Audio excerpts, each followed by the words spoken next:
Think back to long ago, before the weekend was the only escape from the daily grind. And you dared dream about the future, and those desires seemed within reach. Racing's really the only thing that I remember as being a kid. Racing was a big part of my life when I was a kid. Racing changed my life. Went to a couple races and realized it's what I wanted to do and where I wanted to be. There are those who live their childhood fantasies. There was always the dream and the aspirations of trying to become a race car driver. I was brought up around racing. It was natural for me to progress into something from a racing standpoint. I thought all about feeling what it meant to go 200 miles an hour. As kids, they were fans like the rest of us. I've always loved racing. I grew up watching racing on television. Wake up, make breakfast, and 9 o'clock NASCAR would come on. My dad and I sitting on the couch watching. Every year I look forward to February for the 500. You had to watch the Daytona 500. They dreamt of running the great American race. It's a dream come true to be able to race at Daytona. This is not just any race. It's an awesome feeling to finally have made it, finally be there. Get in a car, get on that racetrack, and run around with 42 other guys that have the same dream that you have. The 500 has given us some of sport's most lasting memories. Photo finish.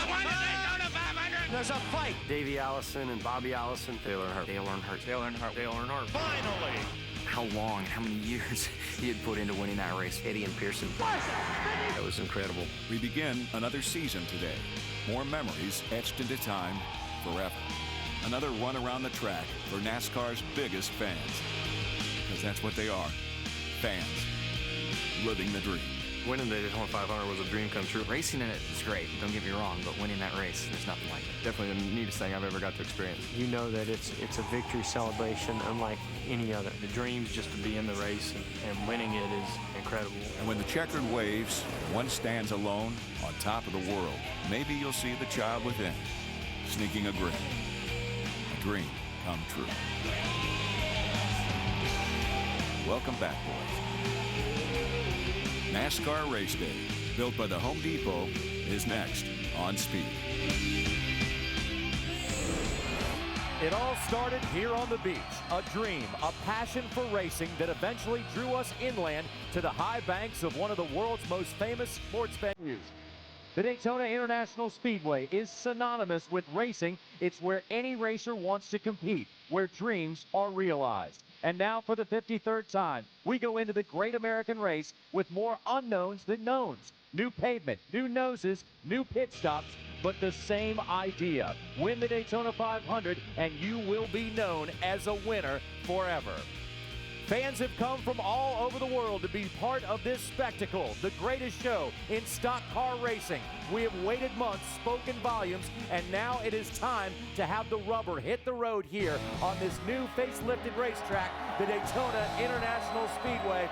Welcome everyone to NASCAR Race Day, built by the Home Depot, the Daytona 500, and kick off to the season edition of NASCAR Race Day, built by the Home Depot. Welcome everybody.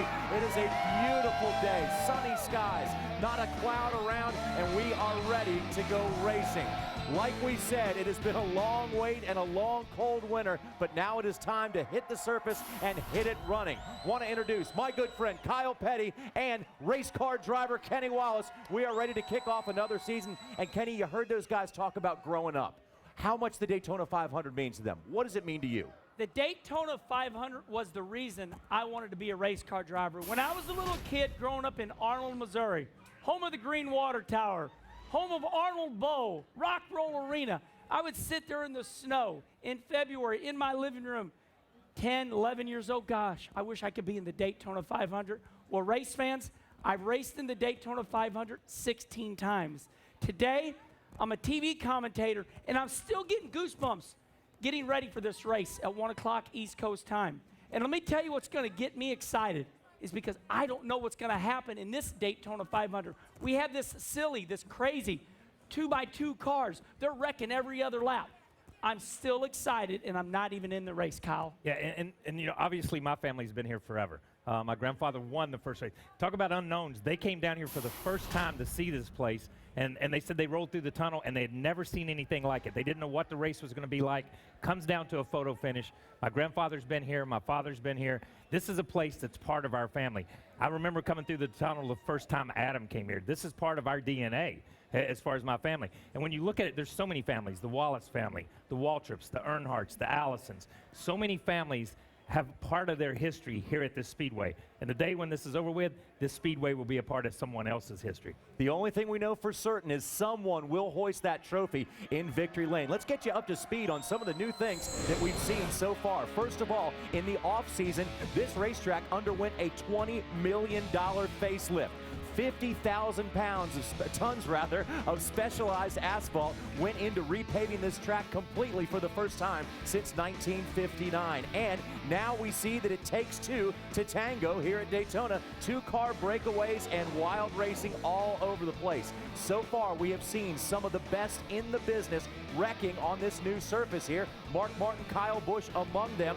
And maybe the most devastating wreck so far is the one involving Dale Earnhardt Jr. that cost him his pole position. He will start at the back of the field in a backup car. But perhaps the hottest driver so far, and a man going for an unprecedented Triple Crown, is Kurt Busch. He won the Bud Shootout. He won a dual race, and no one has ever done that and gone on to win the Daytona 500. And Kurt Busch has a chance to do that today. And we always say, if you're in it, you can win it. That's what the Daytona 500 is all about. But perhaps this year might be the best chance to see some type of a crazy upset. Oh, I'm going to tell you what, we might see an upset. Look at Brian Keselowski, number 92, a plain white car. His brother pushed him to a 5th place finish in the dual 150s. It stunned the nation. That's what Daytona is all about. People coming down with no money. But I got to tell you, I'm looking at Kurt Busch, number 22. Will he create a clean sweep, Kyle? Kurt Busch has already won the Bud Shootout, the duel. Will he win it all by winning the Daytona 500? That's why I'm going to watch today. Yeah, and nobody ever has. That's what's so cool. He has an opportunity, and I love it when we put a driver in a position to do something nobody else has done. But I think when you look at this, Jamie McMurray still said it best for me after the Bud Shootout. He said it takes a ton of skill to drive these cars under this configuration, but to win the thing takes a whole lot of luck. And I think that's what we're going to see. As it gets down to the end, it's going to be the guy who's with the right partner, in the right place, at the right time, to be standing in victory lane. Got to have friends and got to have a good dancing partner. And this is going to be a very special year for the fans here at Daytona. We're becoming more and more fan-friendly as we progress here. For more on that, let's go to Wendy Venturini. Good morning, Johnny. Welcome to the 2011 race season. Fans, come to the garage area with me because there is a lot going on here at Speed Weeks. The garage area opened at 7 o'clock this morning. Now that's 2 hours earlier than it normally would. Why is that? It's for you, the fans. That's so these cars can get through the tech inspection line and get out on that race grid so the fans have access to these race cars 2 hours more than we usually do for the Daytona 500. And speaking of this big race, talk about all the rule changes we've been chasing throughout the Speed Weeks. We've had a lot of rule changes. What does that mean for these crew members? Well, they've worked extra hard, long hours, trying to keep up with those rule changes to slow these cars down. Why is that? We've had 200 miles an hour faster than that from these race cars. So the NASCAR's goal, get these cars competitive, get them racing good, but keep them safe. Crew members, brand new uniforms, good attitudes coming through the garage at Speed Weeks because this is the first race of the season. You guys talked about families in the garage and drivers dreaming about winning the Daytona 500. These crew members have spent their whole entire lives getting to this level of Sprint Cup racing to this particular day to win the Daytona 500. Now these rule changes, Hermie Sadler, they affect our racing, but it's been a good change we've seen so far in 2011. For more on that, tell us about this new racing surface. Well, thank you, Wendy. New pavement, new rules. As you mentioned, a lot of things have been changing during the course of this week, but one thing that has remained the same is great finishes during this 2011 Speed Weeks. Look at this, the Bud Shootout, photo finish. Duel number 1, right to the line, photo finish. Duel number 2, same thing. Who won it? The Truck Series race on Friday night here at Daytona. The Nationwide race, another side-by-side finish. The total margin of victory for all the races in Speed Weeks this week, less than 0.2 of a second combined. Look at this graphic right here. The total margin of victory for all the races we just talked about, less than 0.2 of a second. Now this is the Daytona 500. My job as a driver today is for the first 499 miles is to put myself in position to try to become a part of one of these photo finishes. This is turn 4. Where do I want to be coming off turn 4? Do I want to be leading? Do I want to be second? Do I want to be third? That's the question that'll be answered today. That's turn 4. That's where we want to make the move to make the victory lane in the Daytona 500. Johnny? Yeah, Hermie, looks like we're in for another one of those great finishes. No matter what happens during the race, it should come down to the wire. That's an average of 0.04 of a second. 4/10 of a second, 4/100ths of a second, rather, is the average margin of victory here at Daytona. Well, his Daytona dream came true last year. Can he repeat? We'll tell you when we come back. We'll talk to Jamie McMurray about last year's Daytona 500 and his hopes for this year. It's time to drop the rag on the Daytona 500, and we've got the mics warmed up and ready to go. We'll talk to Johnson, Harvick, Hamlin, and all the top contenders as we get you strapped in and ready for the great American race. Straight ahead, NASCAR Race Day, built by the Home Depot on Speed.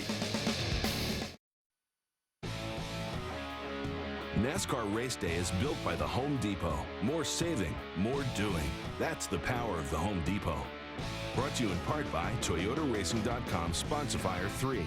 Sponsifier is back, and this year the winner gets a visit from their favorite driver. Enter at ToyotaRacing.com.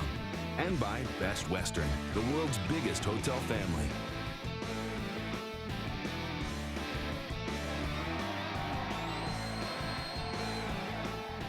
We always waited for the Daytona 500. You know, you waited all winter for it, just like we do today. And that's always one of the most exciting races of the year, obviously the biggest race of the year for us. And there's just a lot leads up to it, a lot of hype, a lot of excitement. You know, everybody's been sitting around all winter getting bored, and the 500 is a good way to start things off. Well, it may be the one slightly negative thing about winning the Daytona 500. They take your car and they put it in Daytona, USA for the year so fans can walk by and see the actual car that won the Great American Race. So this year, Jamie McMurray and Earnhardt Ganassi Racing, they get their Daytona 500 winning car back, but they have a new piece that they are going to going to try to win with this year, and that one will go back to the team after that. Now, Daytona is where dreams are made, and that was the case last year for Jamie McMurray. With that in mind, let's go to Hermie Sadler. Well, thank you, Johnny. And we do have Daytona 500 champion Jamie McMurray. I know you like that. Yeah, it's got a really good ring to it.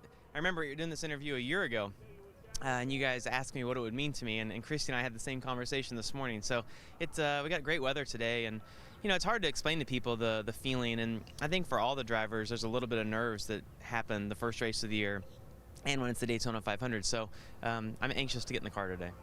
Talk about how different it was driving in here this year. I know you came back last July after you won the race, but driving back in here as a defending champion, explain to the fans what that's like, knowing what you've already accomplished and what you're trying to defend here today.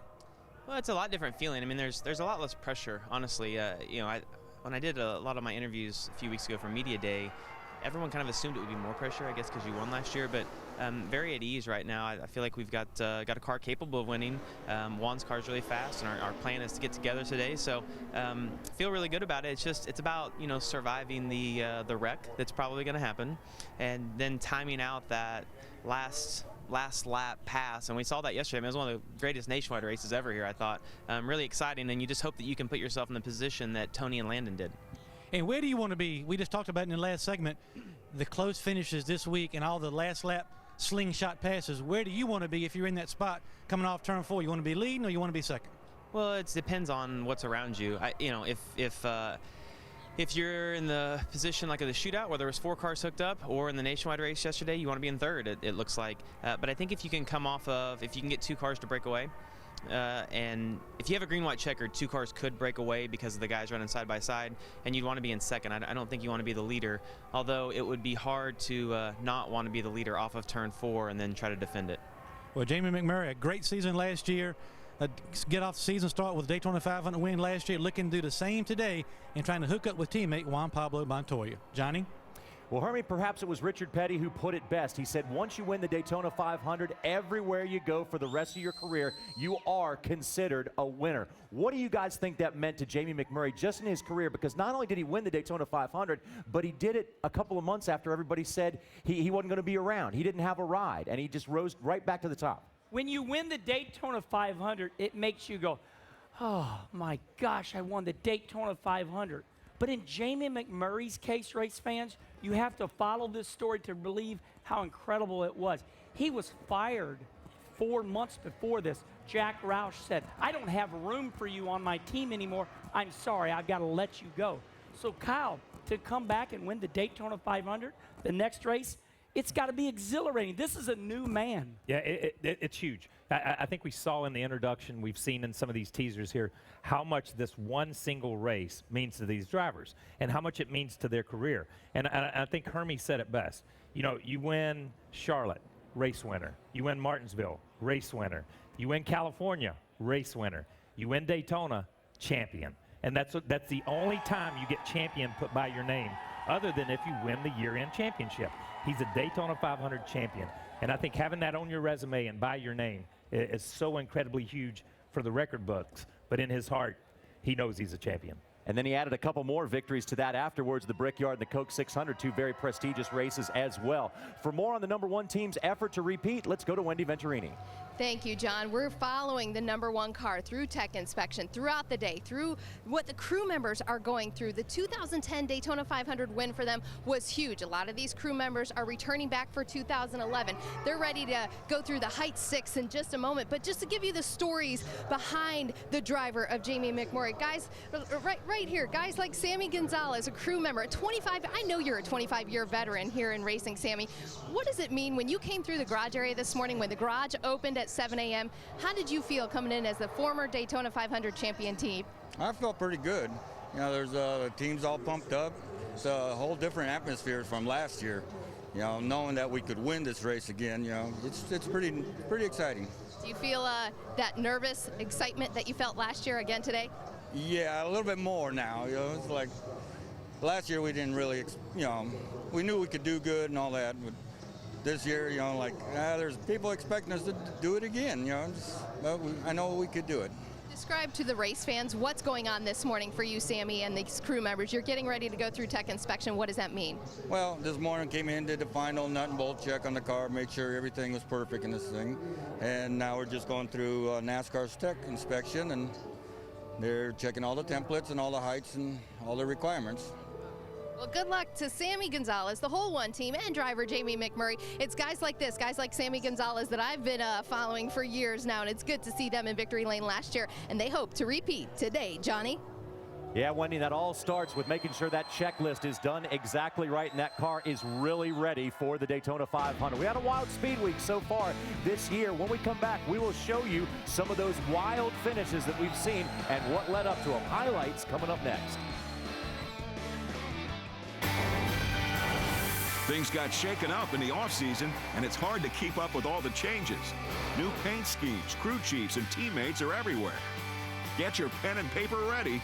We'll sort it all out for you around the turn. NASCAR Race Day, built by the Home Depot on speed.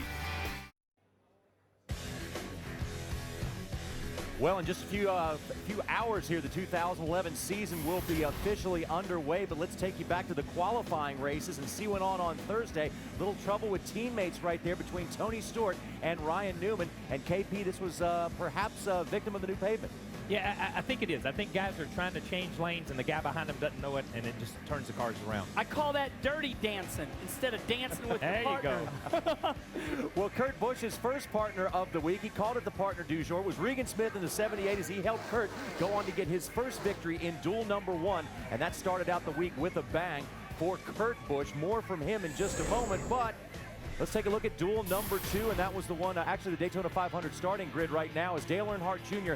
will be on the pole, but by virtue of that Wednesday practice crash, he will go to the back of the field. Therefore, Kurt Busch will have the ceremonial spot of leading us to the green flag. And this is a strong, front 4 rows. Check that out. Daytona 500 winners In row 4, Harvick and Waltrip. Jeff Gordon, Daytona 500 winner. We're not messing around here. 3 Childress cars in the top 8. 3 Childress cars.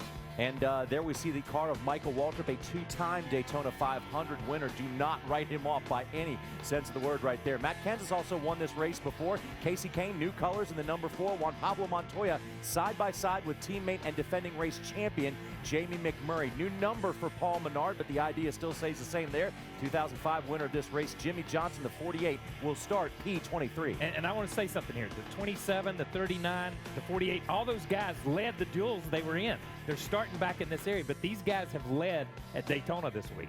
Because of that crash in the dual race, Trevor Bayne starts all the way back in the 32nd spot, but not indicative of how fast that Wood Brothers Ford is because he qualified 3rd on qualifying day. J.J. Yaley raced his way in. Steve Wallace is in by virtue of those 77 points. David Gilliland, Travis Kvapil, teammates there side by side in row number 20. And then we have Joe Nemechek, Dave Blaney, who provided us with another one of those feel-good stories, and past champion Terry Labonte in the number 32 will start in the 43rd position. Now let's take a look at who did not make the 2011 Daytona 500. Heartbreak for Casey Mears. I would say Casey Mears is a complete heartbreak because they plan on running the full year. So they're behind right now, but they can make it up with a good run next week in Phoenix. Keep your dauber up there, Casey. You'll be all right. Let's now take a look back at the Camping World Truck Series race under the lights Friday night. They had the big one here, but Kyle Petty, they didn't have any small ones. They had 2 huge ones. We can call them big, but these were huge wrecks. These guys, the wreck started at the 5th or 6th position and took out cars in front of it. It was like dropping a pebble in water. It just spread forward and backwards, and this was devastating to a lot of these teams. And this was just flat out cool. Mikey Waltrip became one of the few guys who has won in all 3 of NASCAR's top series, getting a Camping World Truck Series win on a very emotional day for Michael Waltrip, as it was the 10th anniversary of Dale Earnhardt's death, and a huge emotional win for Mikey. God bless Dale, you know, and his family and his fans. I came here to celebrate his life with my black truck and my 15 car. I didn't come to celebrate a win. But this feels really good. I'm thankful. Very emotional for Michael Waltrip, KP, because, of course, everybody knows this is the 10th anniversary of that fateful day here at Daytona. But Mikey's been having to talk a lot about it, and I'm sure he's ready to get to racing. Well, he's written his book in the blink of an eye, and he really explained his emotions in that book. And he's been interviewed a million times, but I don't think your true emotions come out on an event like that. That was the day, the date, the same day that he won the truck race, and it happened 10 years earlier. Dale Sr. had taken him from almost obscurity, and his career was almost over, to a Daytona 500 winner. And I think he feels so dedicated to that family and to that group and to Dale's memory that was incredible for him. Very emotional.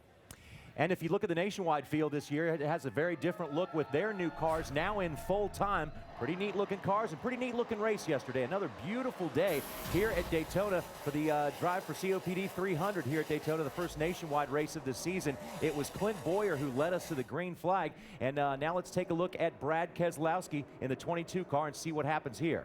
Well, the NASCAR Nationwide Series is strong, but look at this. Landon Castle comes down, hits Brad Keselowski. Oh, no. Oh, man, he's out of the race. And that was a tough wreck for both of them. Another look. Brad Keselowski will go right up in front. This is Josh Weiss right there in the 39. Just minding his own business and gets clobbered. And that is your defending series champion there as well in BK22. And that set up the Dash for Cash. 2 cars and 2 pairs. Tony Stewart's in the blue number 4. Can he do it? His 4th nationwide series win in a row? Yes, he did. 4 of these races in a row. Tony is owning this thing, but look at the margin of victory. 300 miles of racing came down to about a bumper's width worth of margin of victory, and that's probably the kind of finish we're going to be looking at today. Tony Stewart, Clint Boyer, and Landon Castle sort of used that as an audition. And Kenny Wallace, let's take a look back at that, how good Tony Stewart has been. Well, Tony Stewart has it figured out. He's one of the greatest race car drivers of all time. Let's not forget that. Tony Stewart can do it anywhere. He can do it on the dirt. He can do it at Daytona prototype here at the 24 Hours of Daytona. This guy is incredible. What amazes me about Tony Stewart is his quick ability to adapt to anything. He won at the old track where it was slippery and the track was falling apart. Here he comes, adapts to this new tandem of 2 cars hooked up together. There he is, Smoke. That's his nickname because he smokes the field. And early in his career, he would smoke the right rear tire because he was driving so hard. Thus, his name is Smoke. And Tony Stewart is one of those guys who has won everything down here at Daytona except for the Daytona 500. And today, that whole story could change. But we have the feel-good story of the week so far for you coming up. This car was not supposed to be in the Daytona 500 if you ask most observers, but it is. We'll tell you that story when we come back to race day. Well, I can remember almost every 500 growing up, being a kid from Michigan, and I always wanted to be in it. So I remember every one of them, and I always thought, man, one day I'd like to do that. In practice here at Daytona, Brian Keselowski had the slowest time out of all 48 cars, but he was able to get hooked up with his brother in the dual race and therefore make it into the 53rd running of the Daytona 500. An unlikely guy to go on and race in the 500, but definitely the feel-good story of the week so far. Let's now go to Wendy Venturini, who is standing by with the guys who put that whole thing together. Wendy? Yes, Johnny, it's definitely the Cinderella story of the Daytona 500. I'm with Brian Keselowski, raced his way into the Daytona 500. Now, let me set the scene for you. Your dad, Bob, my dad, Bill, raced together. So literally, the Keselowski boys have grown up with me, and I'm just blown away because here you are starting the Daytona 500. Should I pinch you, Brian? Congratulations. You can do anything to me you want. I mean, I told the guys you could hit me over the head with a 2x4. It ain't going to affect me at all right now. It's this is the most awesome feeling in the world. It really is. And not to fall into it, we raced our way into this thing. We're starting 12th in the Daytona 500. It's an amazing thing.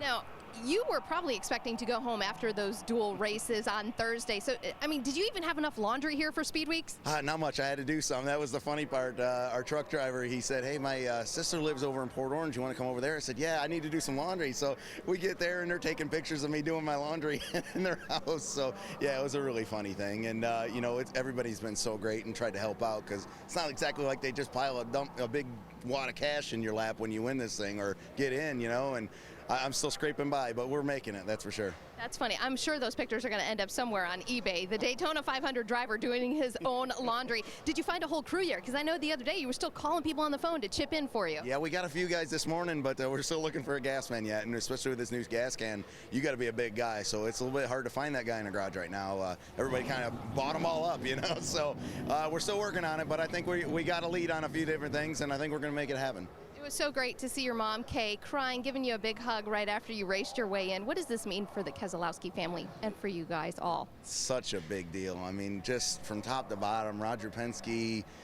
Ray Evernham, I mean, everybody's called me and congratulated me, wanted to help out, wanted to be a part of this deal because it's such a neat deal. And, man, it's so exciting. I can't even put it to words, and I can't just get in a race car. I'm not used to this part of it, but that's okay, you know, and I'm so glad it's taken us so long, but last 20 laps of the race has been the last 20 laps of defining my career right now, so it's awesome. Okay, I need to do something though, Brian. I'm going to take this hard card off of you because, son, you are in the Daytona 500. I don't believe you need to walk through the garage area with the hard card. I'm taking it from Brian. But, Johnny, he's looking for a gas man. Are you available during the race? I'm available. You know what, Wendy, people have been trying to hire me as catch can man all week. Oh, wait, they don't use it. That's why they've been asking you. I wonder why that. Hey, but tell Brian I'd be glad to gas a car for him if you need somebody. I'll stand in. All right, Johnny Roberts, he's good to go for the race. All right. He's cheap labor, too. Absolutely. Sounds good. Sounds right up my alley. I sold you cheap, Johnny. Sorry. Quite all right, Wendy. That's a great story in that young man, and you can see the smile on his face. Stories like that where he comes down here and doesn't even have enough laundry to make it through the rest of the week. It's just certainly what the Daytona 500 is all about. You know, it is an incredible story, but let me share with you what my brother Rusty did for me. Okay, so let's go to the Keselowskis. Remember, Brad, he's got all the money. He drives for Roger Penske, the #2 Miller Lite car. Brad decides to help his brother, pushes him, and puts him into the Daytona 500. That's what my brother Rusty did for me. He helped me. Kyle Petty has been helped by his father, Richard. We all need help, and I want to applaud Brad Keselowski for being a family player. That's an awesome story. Yeah, certainly was a team player. Yes. Now, KP, I know it was a while ago, but do you remember back, do you remember back to your first Daytona 500, what the feeling was like for you knowing that's the day I'm going to start my first 500? Yeah, I really do. I mean, it was – understand that I had come down here in '79 and run a race and had one race on the racetrack under my belt, and I had been coming since I was 14 or 15 and being on my father's pit crew. I was a part of the overall pit crew when I was 16 years old, carrying tires. So the Daytona 500 then was a team effort, and you understood that part. When I came down that year for a driver, I'm telling you, I don't think I passed a garbage can without throwing up that first time, because I was going to be out there with Pearson and Cale and Richard Petty and Bobby Allison, the guys that I had grown up being around, that I had grown up, that kind of had raised me in the garage area. And to think, here I was at 19 years old on the racetrack with all of my heroes. It was an amazing feeling. How often did you say to yourself, don't screw it up? Yeah, look, here's the deal. When they came up on me, I got as far out of the way as possible. Let me just say, Pearson had spanked my butt once or twice out by the swimming pool. Bobby had snatched me out by the swimming pool by the back of my neck a couple of times. So I'd been punished by those guys enough. I knew they were going to find me in the garage area if anything happened. Yeah, so the feeling that must be going through Brian Keselowski's bones right now must be absolutely wonderful. Now, from the feel-good story of the year so far to the comeback story of the year, Brian Vickers missed a lot of last season because of health problems, but now he's back and perhaps the most appreciative driver in the field today.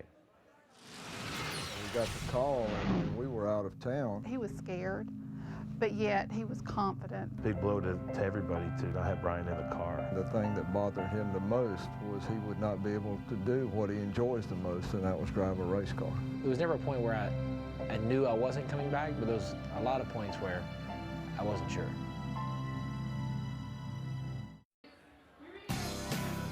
With DirecTV's NASCAR Hot Pass, you can experience every turn, every lap, every checkered flag in the NASCAR Sprint Cup Series with 4 dedicated driver channels, all available in HD. Call 1-800-DIRECTV to switch today.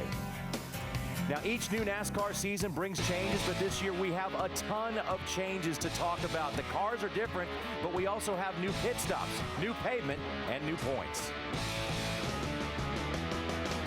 Throughout NASCAR's 63-year history, the ultimate goal for every driver who has ever strapped on a helmet is to win the season's points championship. Only 28 men have been fortunate enough to call themselves a NASCAR Cup champion. However, the systems used to determine a championship have been as varied as the drivers.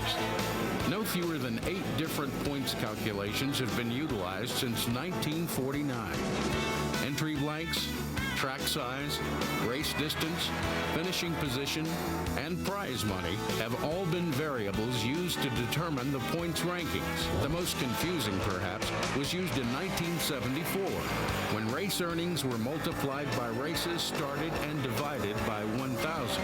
Essentially, more points were awarded for higher-paying races, and those races were in turn factored into every race thereafter. For example, Richard Petty, who had won the Daytona 500 that year, finished 35th at Darlington, yet scored more points in that race than 33 other competitors. NASCAR knew something had to be done. In 1975, NASCAR historian Bob Latford devised a system that gave drivers a set number of points based on finishing position and awarded bonus points for leading a lap and leading the most laps. That system awarded consistency and lasted until 2003, when Matt Kenseth took the title with only 1 win. Beginning in 2004, NASCAR instituted the chase for the Sprint Cup.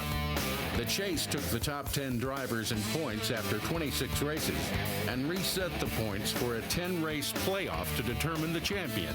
The chase was expanded to the top 12 drivers in 2007. And the drivers were reseeded based on the number of wins accumulated throughout the first 26 races. After 7 years of the chase format, Jimmy Johnson has won the last 5 championships, with Tony Stewart and Kurt Busch winning the other 2. Beginning with today's Daytona 500, NASCAR has instituted the most sweeping changes to its point system in nearly 40 years. The fans have been clear, though, about one thing. They care about winning. They don't want the drivers to just be content with a good points day or a good run. Under the new simplified system, the race winner will receive 43 points, with points declining by 1, all the way down to the 43rd place finisher, who will score 1 point. 3 bonus points will be awarded to the race winner, with a single bonus point for any driver leading a lap, and another point to the driver who leads the most laps.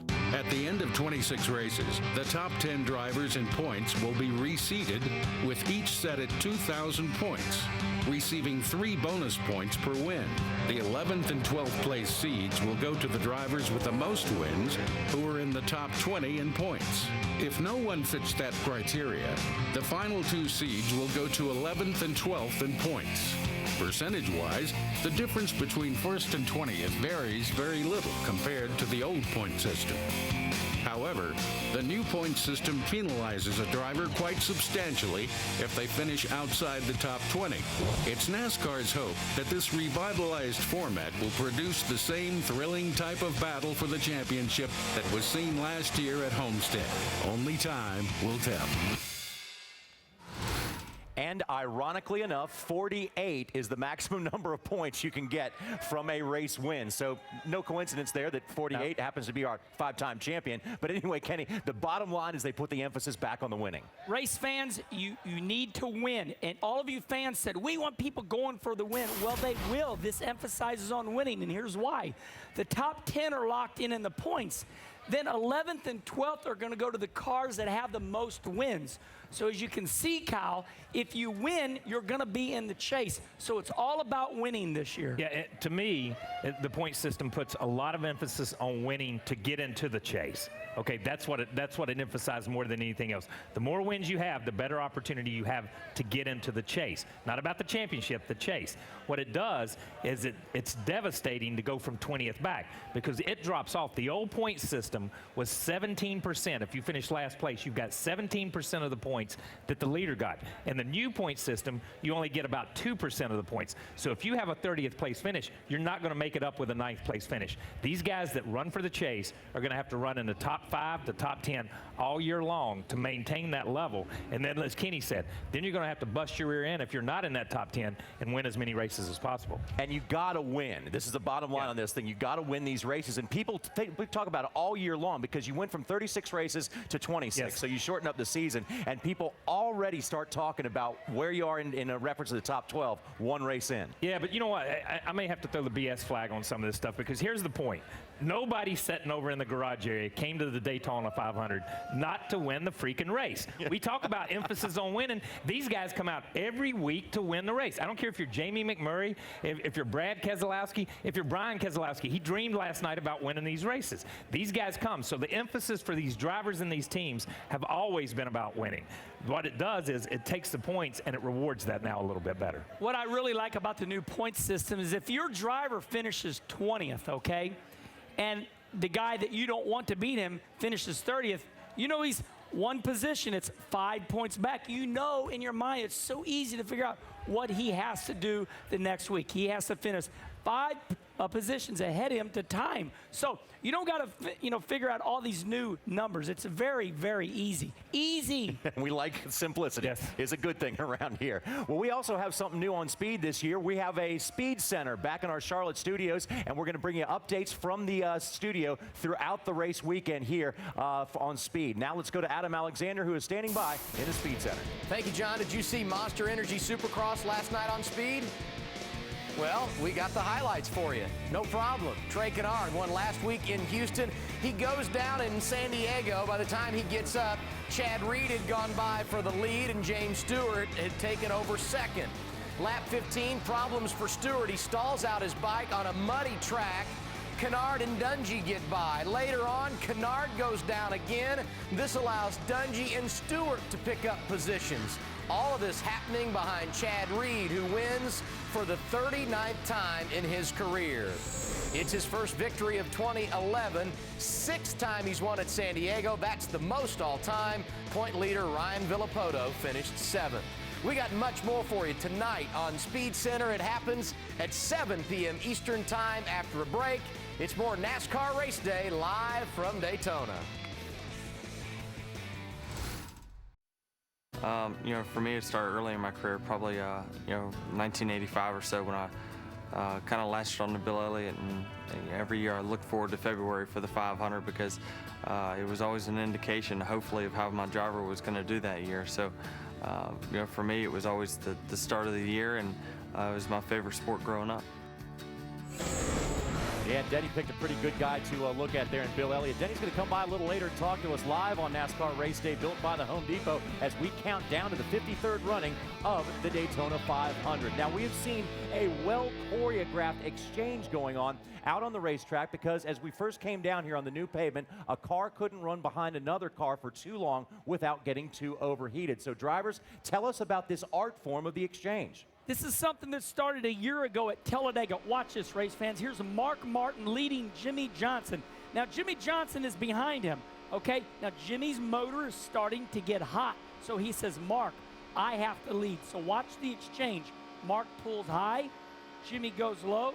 And, of course, Kyle, I'll let you explain the rest here. Yeah, and Mark drags his brake to let Jimmy go low. Now, Jimmy drags his brake to let Mark come back to him. Now, it slows down this lap, but they connect right back together, and they build up to speed.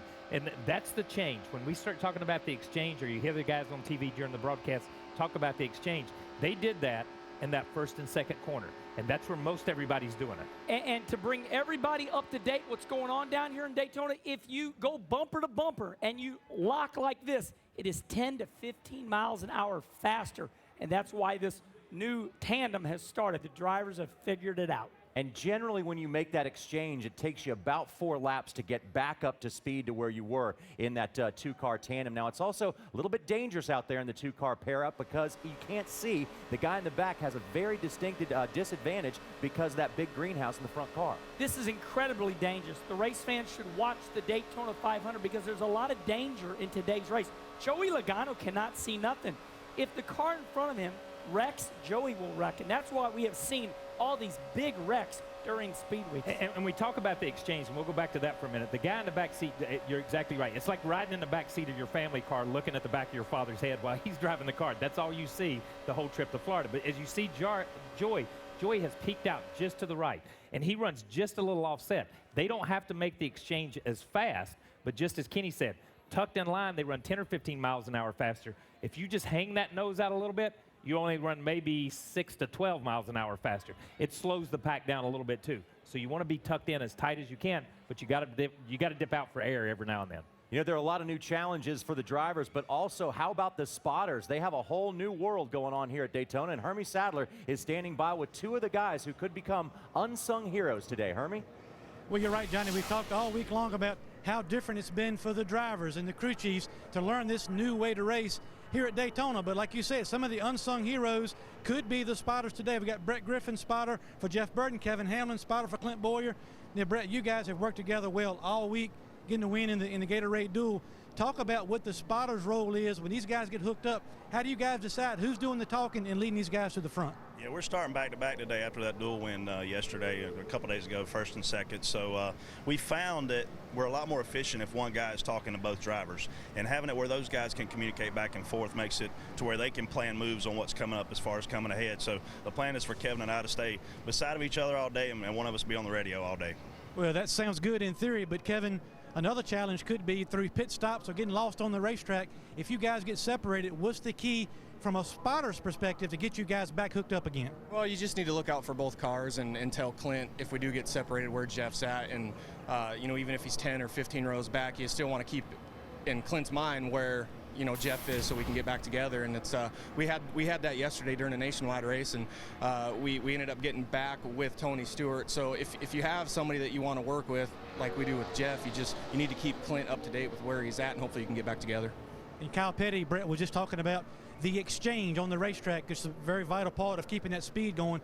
What's the key for you guys when it's time to make that swap? Well, the drivers are coordinating that kind of between themselves, talking back and forth on the radio if they're on the same team. If they're not, then the spotters are standing right beside of each other, and we're literally tapping on the shoulder going, in 3, we need to make a swap. It seems to make the swap efficient and as fast as possible as far as keeping the momentum going. The back car needs to go to the bottom at the entry of the corner, and then the new back car picks up that front car with the momentum on the exit, and then you're back to running 200 miles an hour in no time. Well, Kevin, this is the Napa know-how section. What are you guys going to have to know how to do to get your driver to victory lane today? It's quite a bit different, obviously, spotting than even this race last year, or even Talladega last year. So when your guy's behind, tucked up behind the other guy, you need to spot out the front so that they know what's coming. And yesterday, Clint reminded me of that because all they see is spoilers. So if they're clear by 10 out the front, you need to remind him so they kind of know the back car if they're going to be going high or low. And it's like I said, you never spot out the front except for here. So it's a whole different dynamic. Whole different dynamic, not only for the drivers, Johnny, but also the spotters. These guys will try to work together to get these RCR guys 1-2 to have a chance to win. Johnny?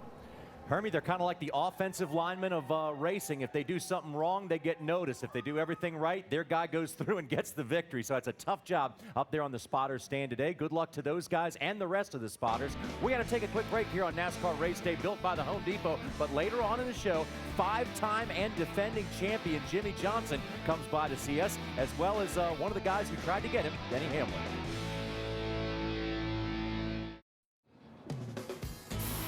After the checkered flag is waved, be sure to check out NASCAR Victory Lane, fueled by Sunoco, and catch all the race highlights and raw emotion straight from Victory Lane. Also go to speed.com, keyword Sunoco, to enter for your chance to win an autographed flag signed by the winner of today's race. And whoever wins today's race will have to figure out all the new nuances around this racetrack and also in the pits as well. It's a whole different ball game right now.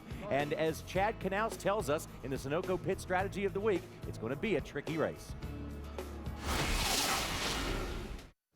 The lap times that we've got now are way slower than what we had during the Bud Shootout. During the Bud Shootout, we saw some lap times of 206 miles per hour. That is ridiculously fast. Now we're hovering about that 195 range where NASCAR really wants us to be. Now, one of the things you really got to pay attention to during the 500 is going to be your fuel strategy.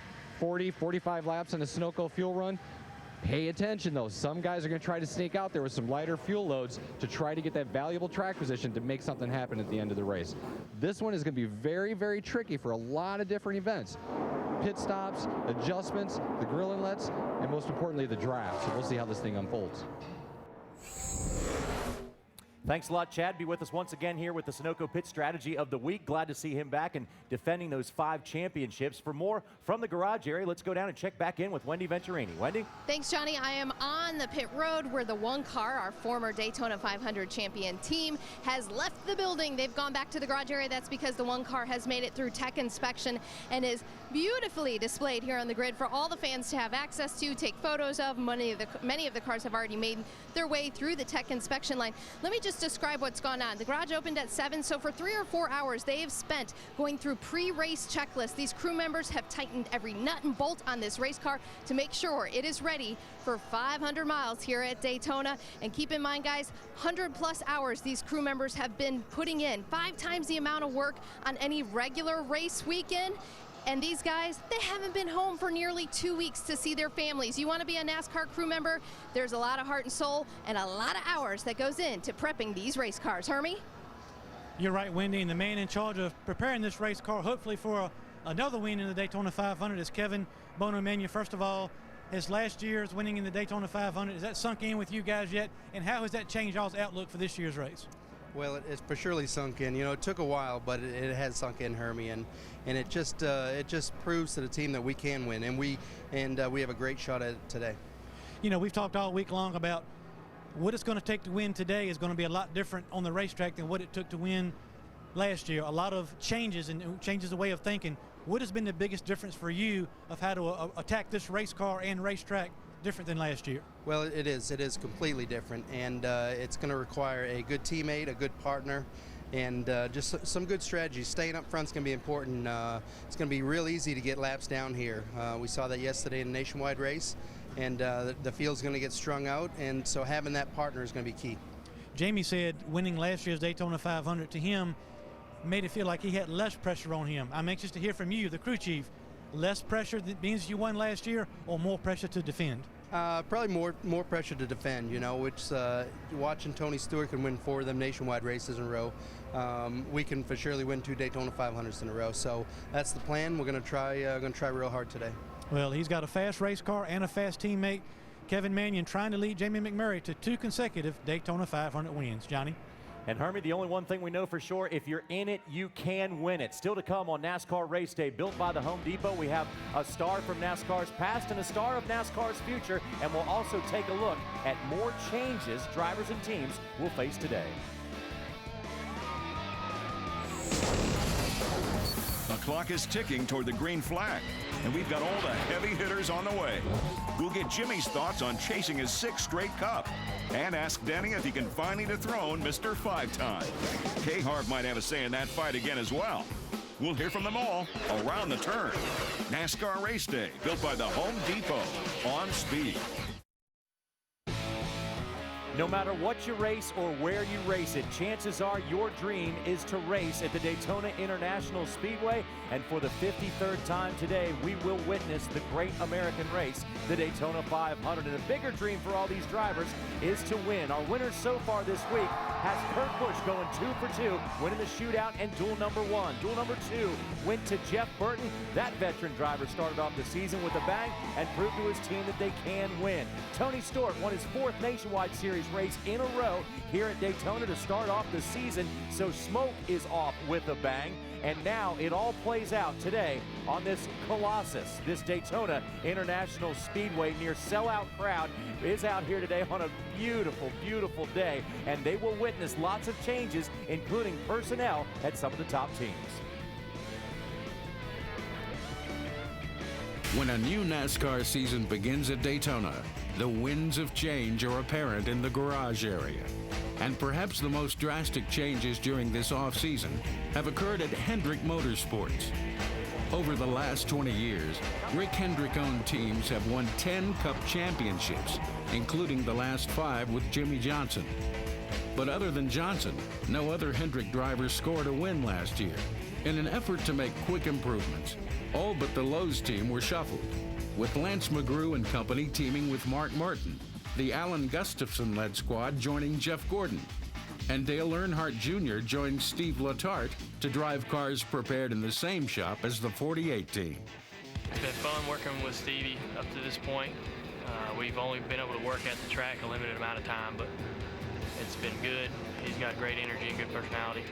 You know, the attitude within the shop, everybody's excited, looking forward to a great year, working really hard on building a lot of race cars, and been doing testing as well. And you know, it just seems like the chemistry is really there. Lance is fun, and doggone it, we're going to have some fun this year, and hopefully we'll win some races too. Former and future Hendrick drivers Brian Vickers and Casey Kane team up at Red Bull Racing. Vickers returns to the seat of the number 83 after missing much of last season with blood clots. Kane and many of his former Richard Petty Motorsports team members, including crew chief Kenny Francis, team up again in the Red Bull number 4 before Kane moves on to Hendrick Motorsports in 2012. At Penske Racing, Kurt Busch and his team have a new number, 22, and Shell Pennzoil colors on his Dodge. Brad Keselowski steps into the famous Miller Lite number 2, with crew chief Paul Wolfe moving up after winning the nationwide championship with Keselowski in 2010. More importantly, there will only be 2 Penske Dodges in Cup, since the team Sam Hornish drove for last season has been disbanded, leading many to wonder if the duo will be at a disadvantage. Made a lot of changes, bringing Paul Wolfe on board, obviously switching to the Blue Deuce, driving the Miller Lite car. So a lot of different things happened at Penske Racing over the offseason, and I think mostly all for the good. Not a lot of people know the 22. I mean, really, the last time that it was out there and competitive was with Ward Burton, with Caterpillar, Bill Davis, that whole program. So maybe I can just slide right on through and drive up to the front and win this Daytona 500. While the Penske team has dwindled, Richard Childress Racing has expanded to a 4-car operation with the addition of Paul Menard to its stable of drivers. A team that includes championship contender Kevin Harvick, complete with Budweiser sponsorship coming on board. Really, there's more benefits than there are anything. Just coming in with Paul, obviously he's a easy guy to get along with, and I think you know, coming in with a team that's properly funded, all the proper people have been hired, and you know, I think that's where we went wrong last time. We're trying to nickel and dime that 4th team to the point of you know, not having the proper amount of people. So I think management's done a good job in making sure that happens. Since Miami, we've been full speed ahead. You know, Slugger and the guys been been busting their tails. It's kind of cool to see how excited everybody is about that. And myself knowing that we're not going to be behind the 8 ball as far as car preparation stuff. Now we can work on the engineering side and get game plans for these first few races. And despite losing longtime sponsor Old Spice, 2-time Sprint Cup champion Tony Stewart brings back Office Depot and is joined by Mobil 1 to complete the dizzying carousel that is NASCAR's silly season. Now back to the swap at Hendrick Motorsports. Rick Hendrick got the question right away when he made that change. Was this to benefit Dale Earnhardt Jr. only? And he said no, it was to benefit the entire team. And it looks like it has so far proved at least to be good combinations in chemistry. It seems to be that way. Basically, all Rick did was take 3 teams that were like this and flip them a little bit and shuffle the drivers. It's a driver change. It's an internal driver change. Just as we see multiple cars change drivers on a regular basis, Rick has so many teams that he does it internally. But I think if you look at Junior, and I saw something the other day that I was totally impressed with. When Junior wrecked his qualifying car, the first guy he saw was Steve Letarte, and Steve Letarte laid his arm on his shoulder and mouthed the words to him, "It's going to be all right, man. We'll get this thing fixed. We'll get another car. We'll be back out there." That's something Junior needs. So I think for Junior, it's been really good straight off the bat. Obviously, it has for Jeff Gordon because he's on the outside pole. And I think Mark, and as he said, he and Lance, they'll gel. Mark can work with anybody. I really feel that Rick Hendrick said, look, we know Jimmy won the championship, but, you know, we're struggling. We're not as strong as we need to be. Mr. H, we call him, Rick Hendrick. He's the guy that can foresee things before they break. So I think the big change in Hendrick Motorsports was to stay on top. Jimmy Johnson, Chad Knaus, they're just incredible. Let's keep these things rolling. So that's why they made these changes to try to make the whole organization stronger. Yeah, I think Mr. Hendrick has a pretty good track record of putting the right people in the right places because it's paid off with championships over the years. We're going to take another quick break here on NASCAR Race Day, built by the Home Depot. But when we come back, we will take you to meet a star of the past and a star of the future for the Wood Brothers Racing. It's been 10 years since we lost the Intimidator, and the sport has never been the same. We'll take a look at the lasting legacy of Dale Earnhardt and the impact he's had on the sport, both in life and death. Straight ahead, NASCAR Race Day, built by the Home Depot on Speed. My dad and I were always fans of anything racing, and I remember him bringing me actually to the Daytona 500 in 1972, I think it was, for the first time, and that was my first experience in NASCAR, and it was really, really an exciting time in my life. Mark Martin now calls Daytona home, and this will be his 52nd start at this racetrack, half of those coming in the Daytona 500. Now, Wood Brothers Racing has been famous over the years for hiring veteran drivers like Dale Jarrett, Kyle Petty, David Pearson, but now they're doing things a little bit differently these days, and they have one of the rising young stars in NASCAR piloting that famous 21 car this weekend. For more, let's go back to Wendy. Thank you, Johnny. Yes, I'm with Trevor Bayne, who will be piloting that car, and next to me, David Pearson, who made that number 21 famous. A 20-year-old, I should say, yesterday, 20 years old yesterday, and 20-ish old. 39. 39 for David Pearson. Let's start with David. David, you made this number 21 famous for the Wood Brothers when you raced for them in the 70s. Now Trevor Bayne's in this race car. What does it mean to you to see that car out there running so well? It felt real good, you know, to see him run up front the way he was running and everything. And I feel like he's got a real good chance, especially if he just stay cool and, you know, and don't try to do anything crazy, and just make sure you can't win if you don't finish. So if he can just take care of it and stay there to the end, I feel like he's got a chance.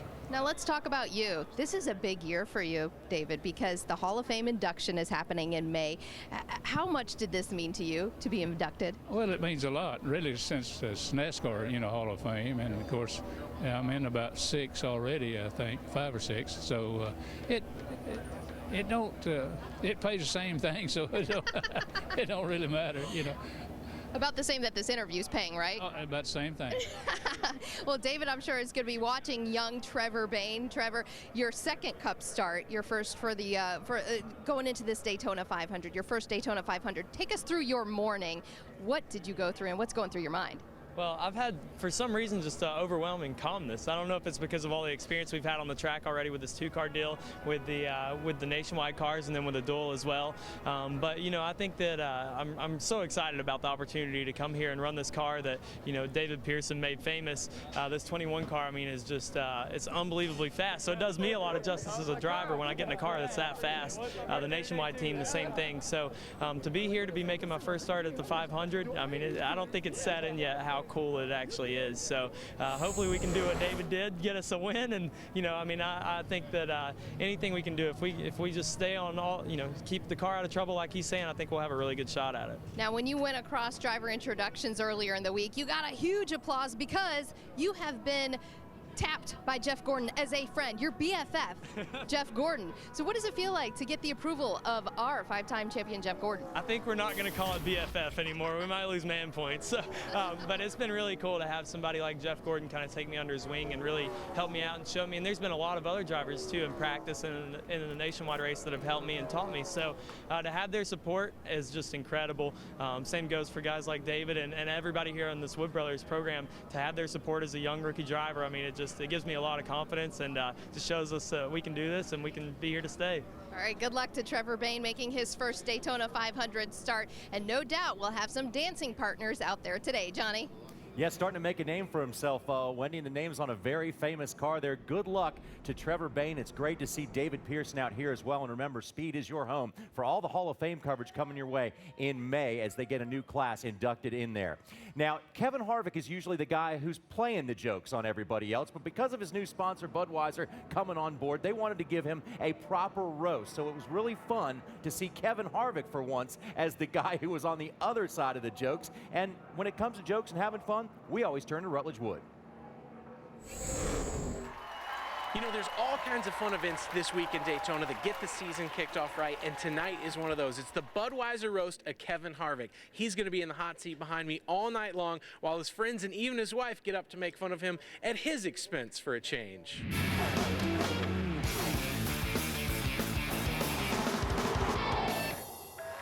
Tonight, we're here to honor Kevin Harvick.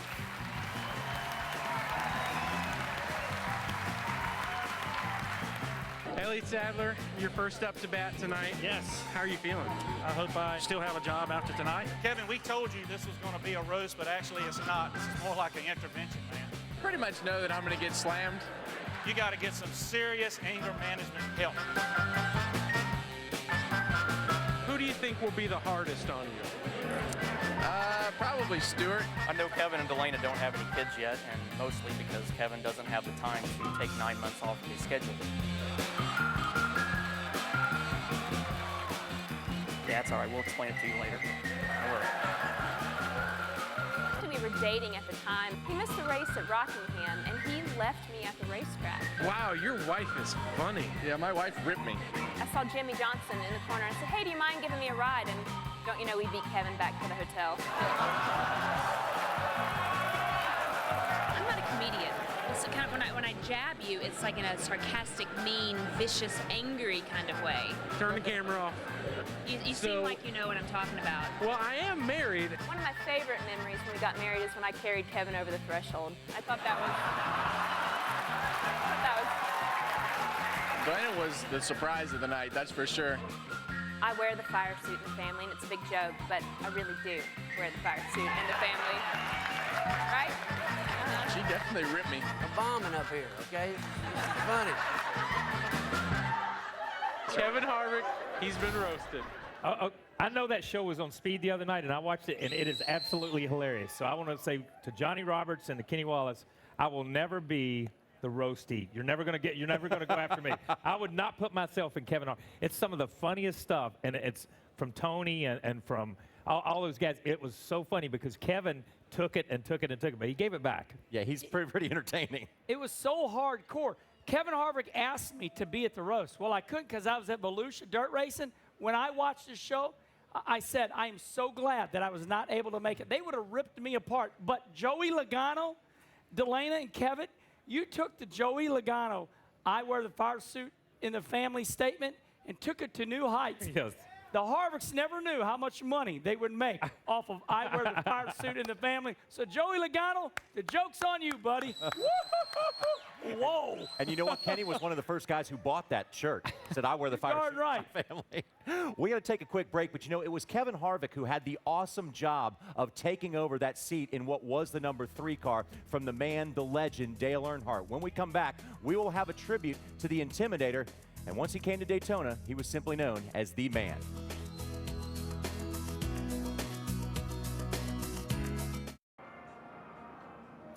Today, NASCAR officials have asked fans for a silent third lap of this race in honor of Dale Earnhardt and the 10th anniversary of his death. If you watch NASCAR or worked in NASCAR, you were touched by Dale Earnhardt. Whatever NASCAR is, Dale Earnhardt was.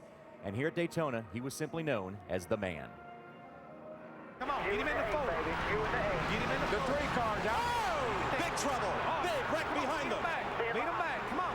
You got it. You got it. You got it. You got it. Michael Waltrip wins. I was hoping Dave was okay. I guess he's all right, isn't he? After the accident in turn 4 at the end of the Daytona 500, we've lost Dale Earnhardt. One of NASCAR's most decorated and playful heroes left behind a legacy unique to his fiery brand of racing. The vibrance in his passion for life brought color to the black and white checkered art of competition.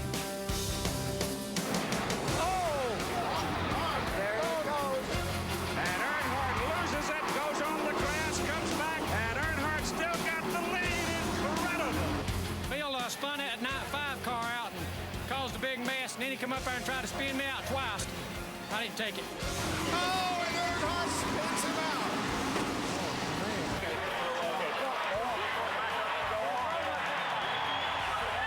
Somebody get down here.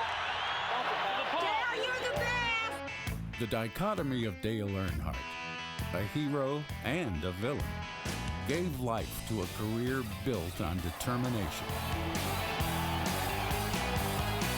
He won fans and races, and both made him a champion for a sport as well as the common man.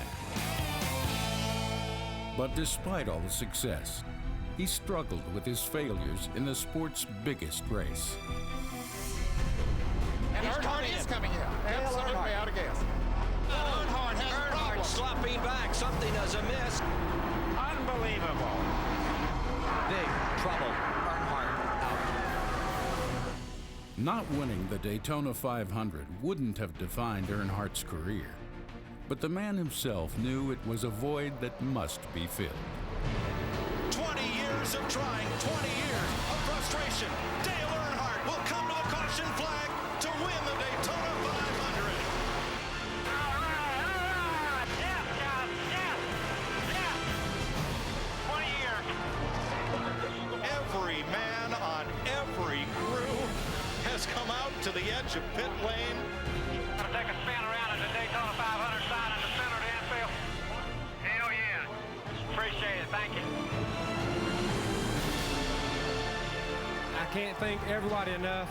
It feels so great to be in Victory Lane. Richard Childress and all the guys, they're crying and they're carrying on. They're having a great time. This is where it's at. Been here a lot. This is the greatest time I've ever had in Victory Lane right here. This is it.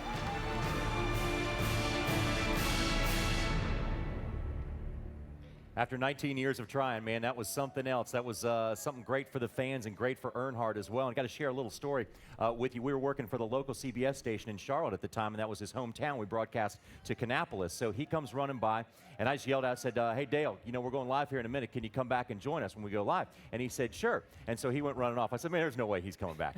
There's no way the man is coming back here. So right before we went, here comes this big police motorcycle down, the state troopers driving a police motorcycle, and they come zooming right up to us. And I couldn't see till he got up there, but on the back of that motorcycle, straddling the biggest bottle of champagne you'd ever seen was Earnhardt. He came back. He was true to his word, and that's the kind of guy he was. Dale Earnhardt, they've asked us to share stories with you, so I'm going to share a story with you. In 1988, Dale Earnhardt let me drive the number 8 GM Goodrich Nationwide car. So here I have Dale Earnhardt on the radio with me during the race. I have my brother Rusty on the radio with me during the race at Martinsville.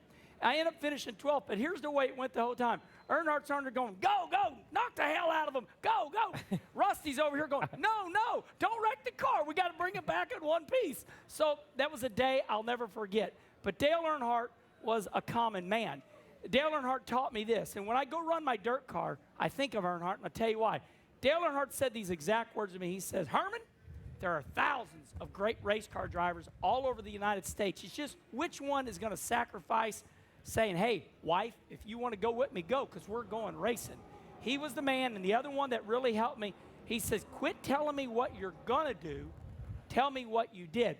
Dale Earnhardt put me in my place, made me a better race car driver. Yeah, and I think that's, as you say, go do it. You know what I mean?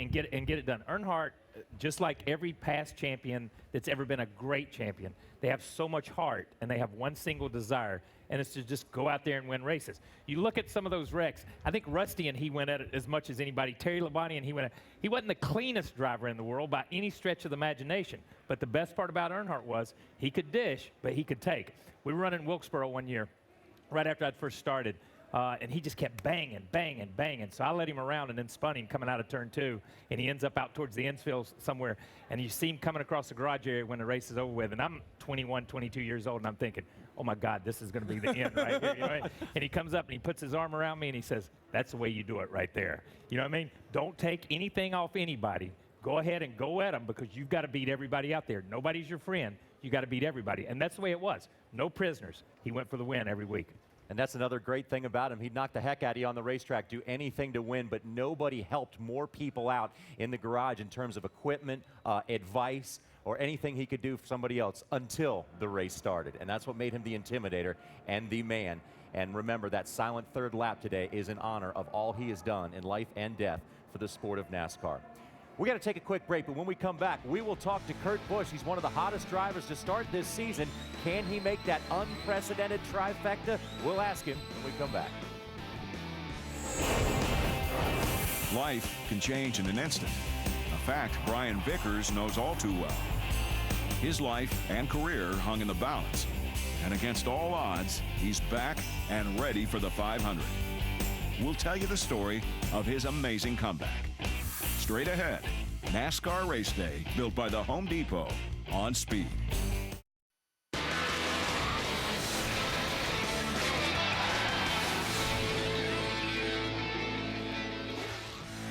As we count down to the Daytona 500, Kurt Busch has a chance to do what no one has done before, and that's take a Budweiser shootout victory, a dual victory, and the Daytona 500. Can he do it? Let's go to Hermie. Well, it's funny, JR. I was sitting here talking to Kurt, and I said, what a great week it's been so far. And he says, we got to put all that behind us and pretend like we just got here trying to win this race today. But it's been a good week for you guys. It really has. It's been great. Just the new sponsorship with Shell Pennzoil on our Dodge and just a whole new look. But it's the same group of guys, and they've been working very hard behind the scenes. A couple months in preparation to build these cars, and so far it's been a great week. But yeah, it's just today's a new day. It's the 500. Just a small little race where we got to drive around for a little bit. You've been so close, not only to the Daytona 500, but restrictor plate races. You know, your entire career have been there and been that close to getting that first victory. Has winning these couple races this week given you any kind of a change of attitude or confidence that I now know what to do? Just got to get it done on the last lap. Well, we've been fortunate to be in the right place at the right time, and my objective always is to put ourselves in position to win, and we have to do that again today with being in that two-car draft at the end. Whether we're leading, whether we're second or third group back, we just have to put ourselves up there. So fuel mileage today, changing tires, hooking up with Regan Smith early on, my teammate Brad Keselowski, and there's a handful of guys that want to work with us, so I feel very confident that today could be the day. But I think I got the most motivation now with a new promotion from Shell. What we've been working on with all these non-points wins, well, now if I win a race, a points race, people, if they have their Shell Saver card, you can save 22 cents a gallon on Wednesdays if I win on that Sunday. So I'm stoked. Look at that. That's a beautiful looking card. Did you get one yet? I haven't got one yet, but 22 cents a gallon would really be beneficial. But, you know, interesting, Kurt has not had a chance to work with his teammate a whole lot this week so far. It'd be interesting to see who he teams up with to try to get to the front, Johnny. Yeah, and Hermie, if anybody could get it done, it looks like it's that number 22 team this year. We're going to now send you back to our Charlotte Speed Studios for an update on the rest of the motorsports world from Adam Alexander. Adam? Thank you so much, John, and we begin with the latest from Formula One. We are awaiting confirmation to find out if the F1 season will open as planned in Bahrain in 3 weeks. The latest twist had both the U.S. and U.K. government advising citizens to avoid non-essential travel to the kingdom. Bernie Ecclestone will make an announcement on Tuesday with advice from Bahrain officials. And we talked NASCAR Nationwide Series racing yesterday at Daytona. Danica Patrick leading the field. First time ever a woman is led at Daytona. Smoke Tony Stewart going for his 4th Daytona win in the Nationwide Series in a row, and he gets it by 7 1/1000ths of a second over Clint Boyer. More NASCAR race day coming up after the break. Tonight, Speed Center leads off a big night here on Speed. We're back here at 7 p.m. Eastern Time. We look forward to seeing you then. You know, growing up watching racing on TV, you know, that's what you dream of. Being able to come to Daytona means everything to me. Just being able to be on the racetrack, let alone, you know, I've won a nationwide race there and can't wait to hopefully win a cup race someday. And good chance Clint Boyer might be able to get that done. You know, he has the highest finishing percentage at Daytona out of the active Cup drivers right now. May not have thought that, but Clint Boyer could be very well standing in Daytona's victory lane today. Now, Jimmy Johnson did it back in 2005, and out of the 7 Sprint Cup trophies that have been handed out, Jimmy Johnson has won 5 of those, and he is standing by with Hermie Sadler as he gets set to run for number 6. You're right. The start to run for number 6, Jimmy Johnson, thanks for spending some time with us on race day. This has been a different week at Daytona. Everybody's had to basically relearn what they're doing on the racetrack. How much progress have you and Chad made with your race car, and how are you going to attack this racetrack today? Yeah, we're right there. We feel that we've got a great chance today to win the Daytona 500. We sure want to. It's been a learning curve for everyone, and with rule changes and all that's gone on, I think as a group we've done a great job working together and trying to make things as good as we can. I think we all underestimated the grip level of the racetrack and the fact that we would be comfortable pushing each other through the turns at 205 and not overheating cars. So we've done a great job as a group. I'm very proud of the guys in Lotus Impala, and I'm looking forward to a great day today. A lot of fans have been watching the races during the course of the week and saying it's different. We're not used to seeing this, but it's different for you guys too, communicating with your teammates, spotters working together, that kind of thing. As a driver, do you like the kind of racing we've got here this weekend, and what do you think the fans can expect today? Well, they're right. It is different. I don't think any of us thought that this would work out as it has. We had hopes and thought we might have an advantage as a group, maybe a couple teams to pull away. We didn't think everybody would be doing it. So it is exciting from the driver's standpoint to do something new. I mean, plate racing's just been the same for years and years and years. But I do have to say that we've only seen half the field basically through all the events we've had so far. Today's the first time we've had all 43 guys and everybody knows what they're doing. So I think we'll have a pretty exciting race today with the 2-car draft, changeovers, and it's going to be, I believe, a bunch of small 2-car drafts. We saw that yesterday with the nationwide race. If you don't do it, they're going to come around and lap you. So having friends out there and partnering up is going to be very important. Well, I was going to ask you, we've seen drivers all week long work together with specific teammates. What is your plan today, and do you have a plan to work together with a specific car in the Hendrick stable, or is there anybody else you've drafted with this week that you really like? Well, I really want to work with my Hendrick teammates. It just makes sense to me. It's easy for us to communicate well. Our spotters are near each other. Our crew chiefs can talk strategy. That's the first goal. The 88 and I have spent a lot of time working together, and our cars come out of the same shop, so ideally I'd love to work with him. But all the planning we do, as we know in Daytona, it hardly ever works out. And the thing that really messes it all up is when you have a restart, the guy you were just pushing is now going to start in a different lane and not near you. So we'll try, but at the same time, everybody's going to be my friend, I hope. Well, Jimmy Johnson looking for another Daytona 500 victory. We're going to let him go so he can get to the driver's meeting. And Wendy, we'll have a report on the driver's meeting coming later up on race day.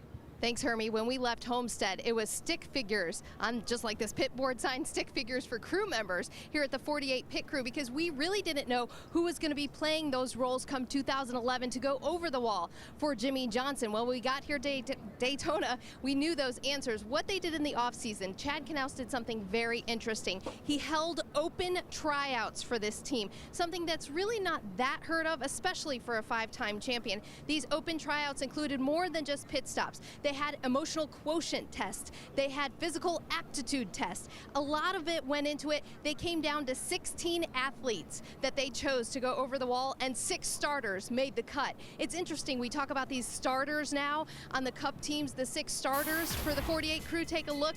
These 6 crew members will be going over the wall for Jimmy Johnson in 2011. The only crew member that returns to his original role is Art Simmons.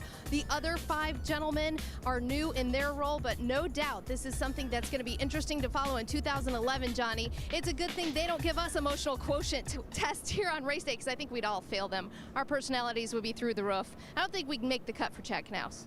No, we would not pass those tests. Unfortunately, they don't give you those tests for TV. But that's how you become a 5-time consecutive champion, by never resting and never sleeping. You would think that they would have everything going on after 5 championships so good that they might want to leave everything alone. But no, they went out, Kenny, and tried to get better. It was the last race at Texas last year where there was an upheaval throughout the United States. How dare Chad Knaus change his pit crew in the middle of a race? That's not fair. That's not fair. How can you let him do that, NASCAR? All of a sudden, what he did changed the sport. All of a sudden, we have starters now? Are you kidding me?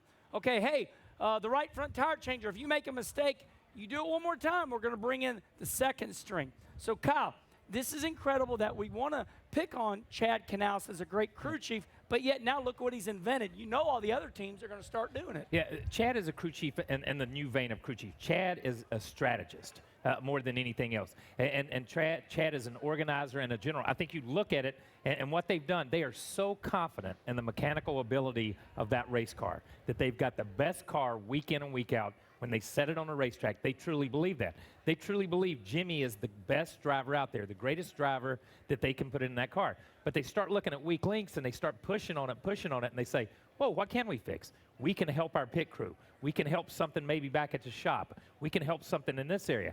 So the tip of the iceberg, you see Jimmy Johnson in the car, but they're shoring everything up and making it more and more solid, and it makes it harder for other teams to catch up because they keep moving the goalpost. They're talking about bringing backups at speed, too, for TV guys. No. Good, good. Uh-oh, week off. No, not me. I want to be on every TV show. All right. I don't think we could take that, or America could. Right now, let's go in with check in with Rutledge Wood, because he has found some of the stars of non-NASCAR fame that are walking around the garage area. Rutledge?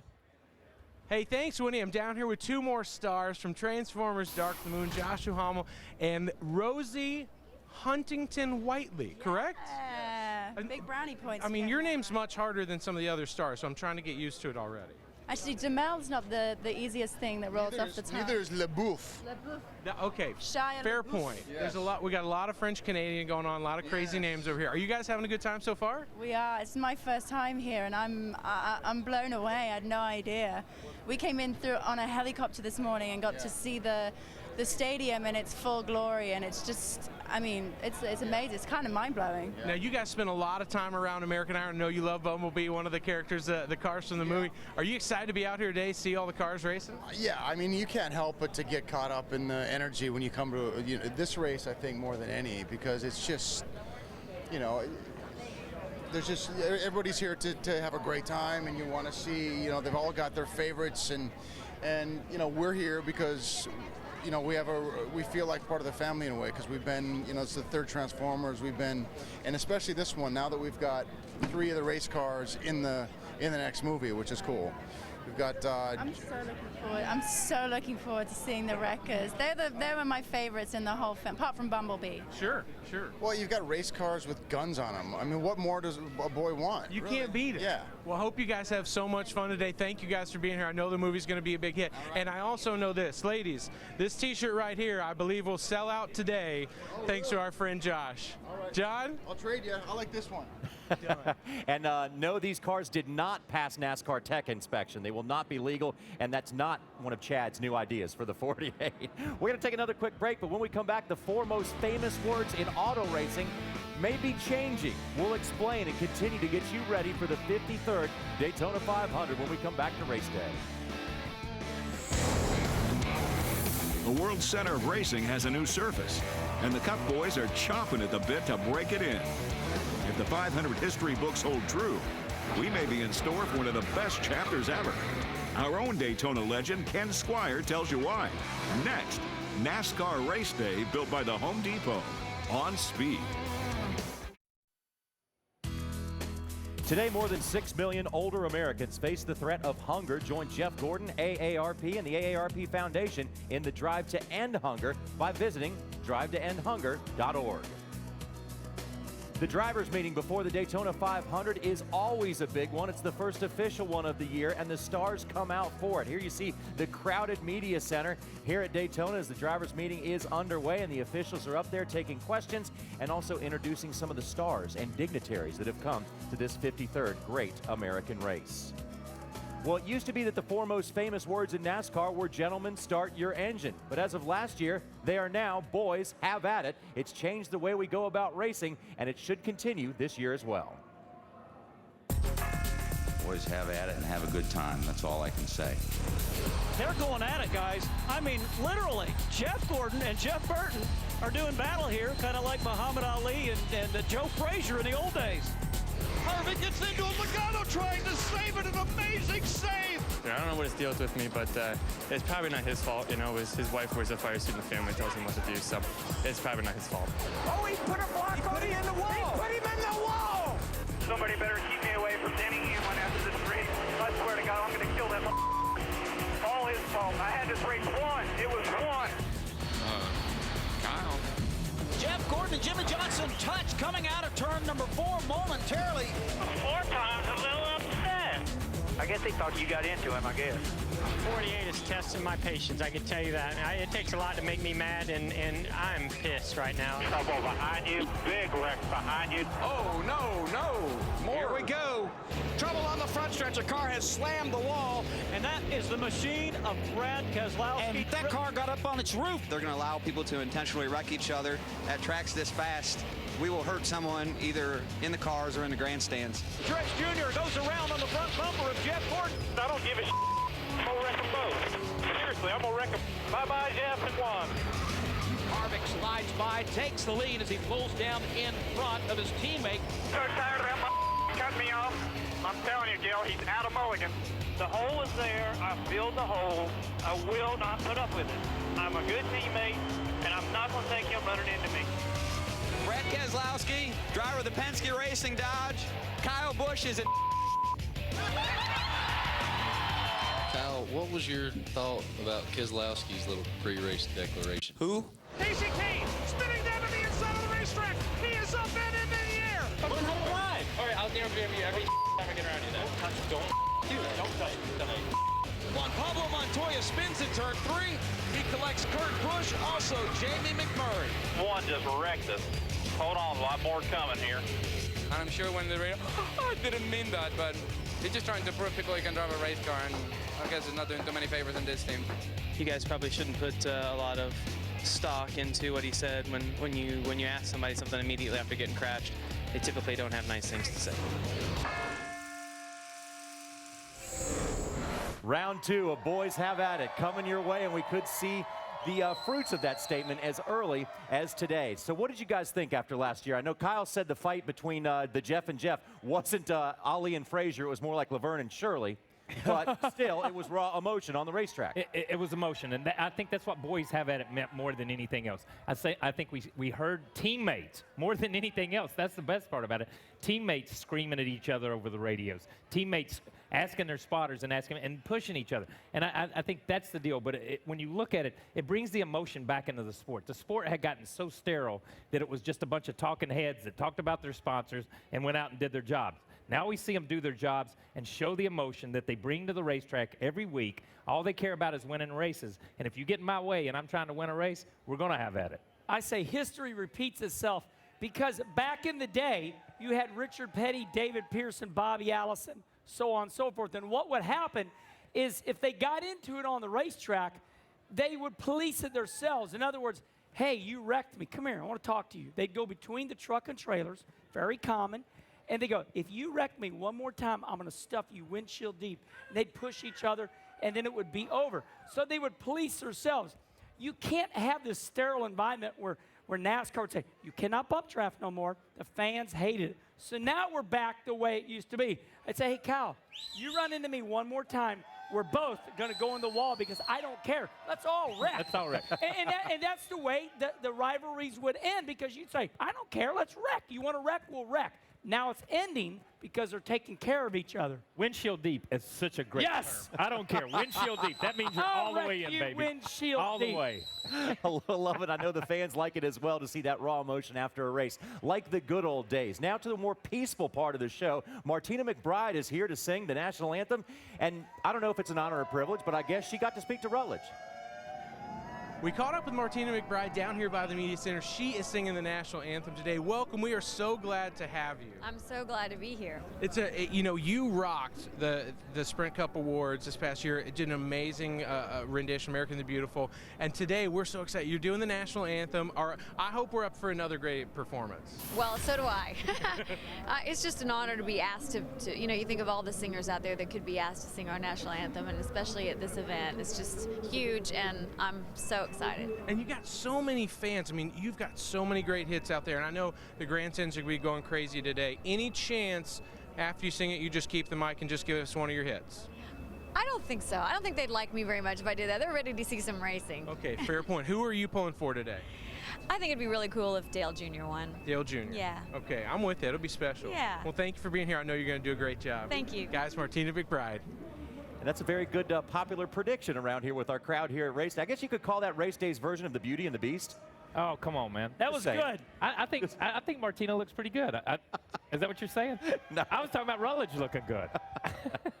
Oh, man, 3 hours is a long time, right? Yes, we it still is. have a lot to come on this edition of NASCAR Race Day, built by the Home Depot. We have the two guys that got the closest last year to knocking off Jimmy Johnson. Can they do it? Yes. But will they? That is a question still to come. Now, we have come to expect the big one at restrictor plate races, but has the Daytona 500 ever gone caution-free? Speed Center's Adam Alexander has the answer in 1 minute. Stay tuned.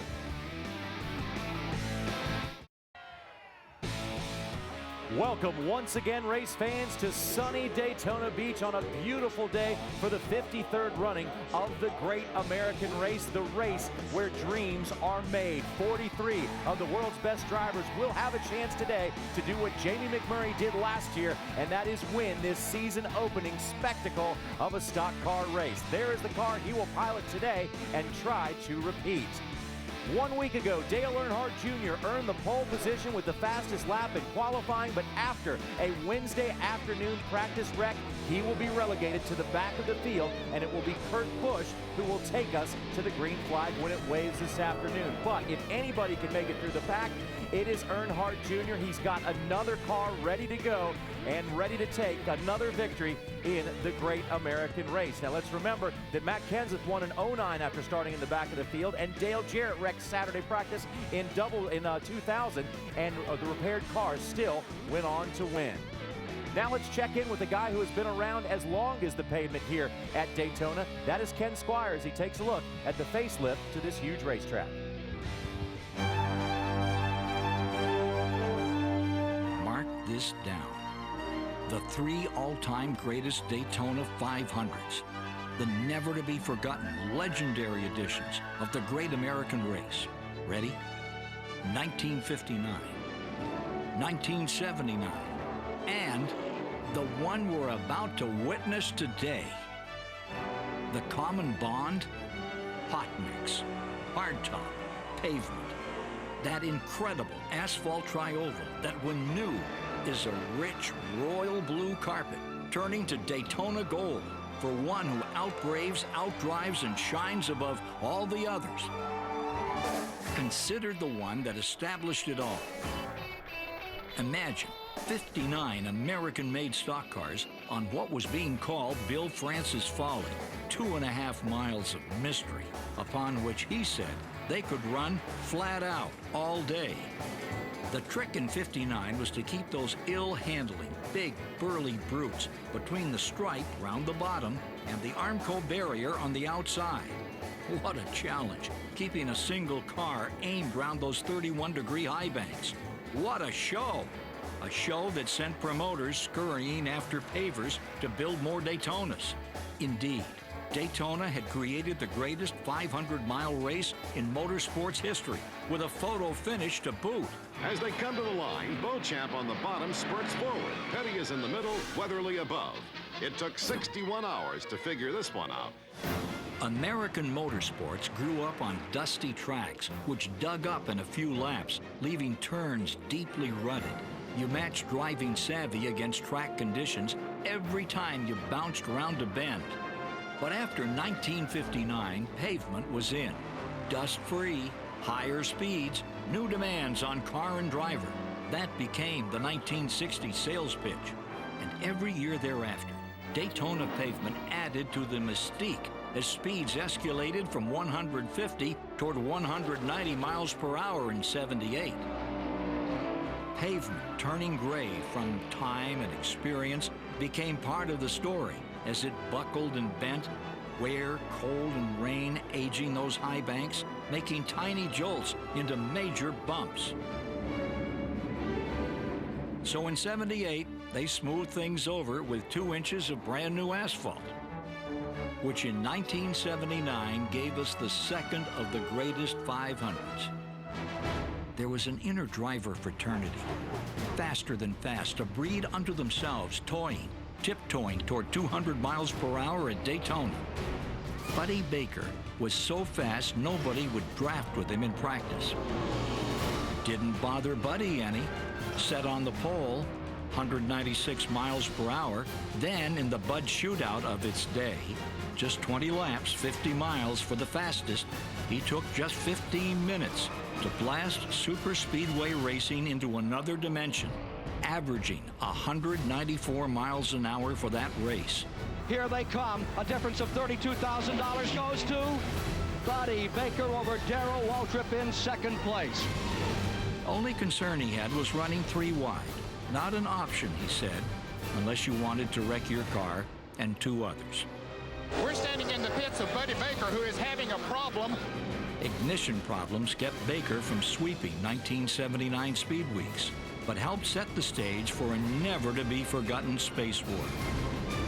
You do remember leaders Donnie Allison, number 1, Cale, number 11, arguing over a little piece of pavement on the last lap, and both losing the argument. Cale hits him.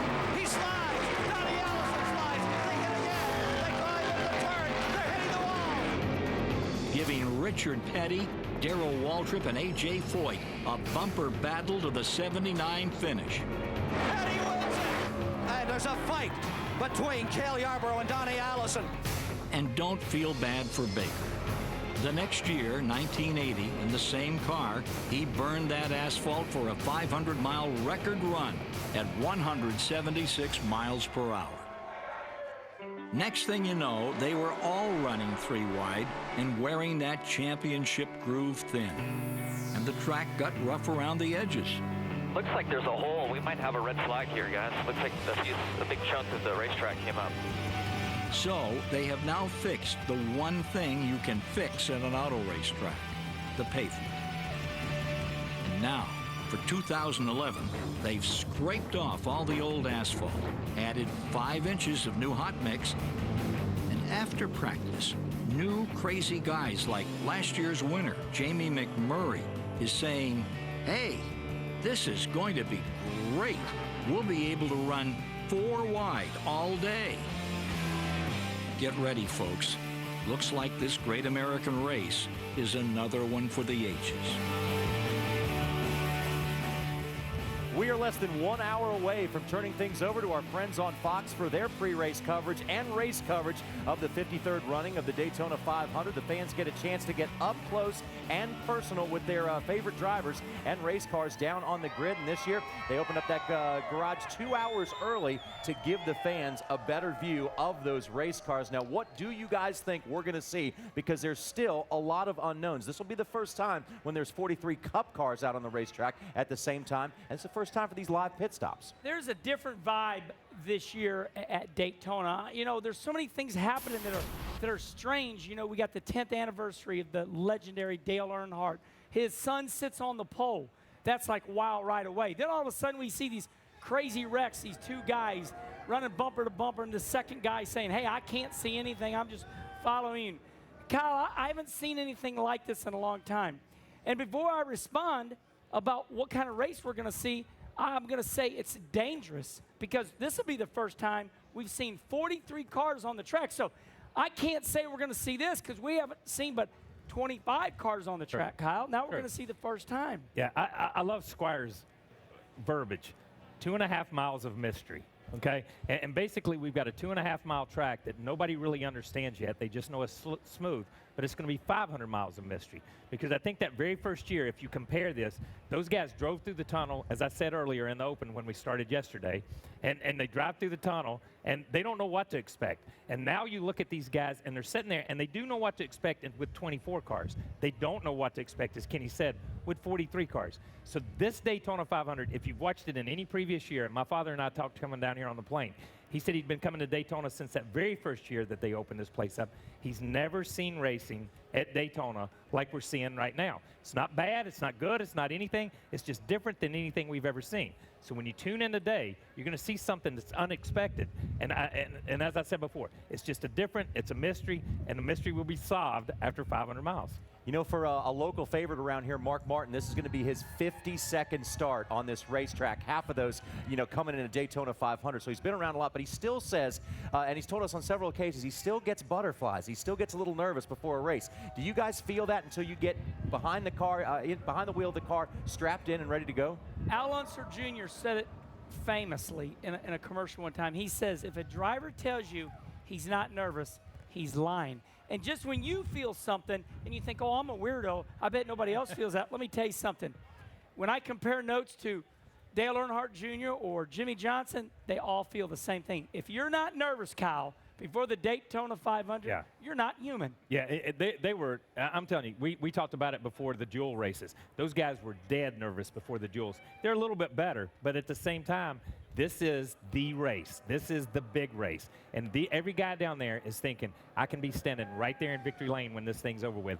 And they're nervous, they're apprehensive, but they're also expectant that they're going to come out ahead. Hey, how about this guy? You think he's nervous? Brian Keselowski.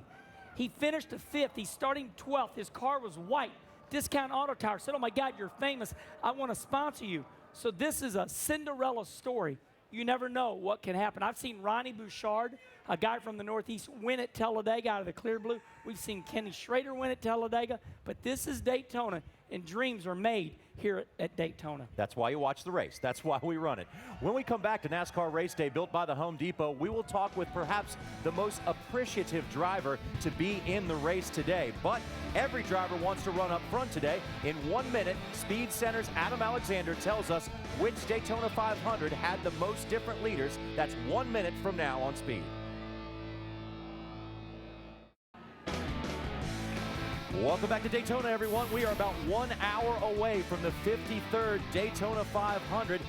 And last season, it was after the Darlington race that Brian Vickers had to step out of his race car because of blood clots. He went on to miss 25 races that season, but as he prepares to climb back behind the wheel and start another season, he says he has a newfound appreciation for racing and an even greater appreciation for life.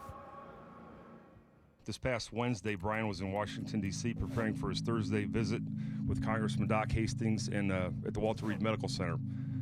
He was having some discomfort in his chest. With the encouragement of Dr. Jerry Petty, Brian went to an emergency room at a D.C. area hospital to get checked out. Numerous tests were conducted, including a CT scan. The scan discovered several blood clots in his veins. At this point, there's really no timetable for his return. We got the call, and we were out of town, and he was in Washington, D.C., so we were 900 miles apart. I mean, I've got it under control, I'm fine, you know, and it's like, you don't know which direction to go first. He assured us he was stable and he was with good hands, but still going to sleep that night was tough on both of us. He was scared, but yet he was confident in, you know, what they were doing. So, but it was just the uncertainty. I think from the very beginning, the thing that bothered him the most was he would not be able to do what he enjoys the most, and that was drive a race car.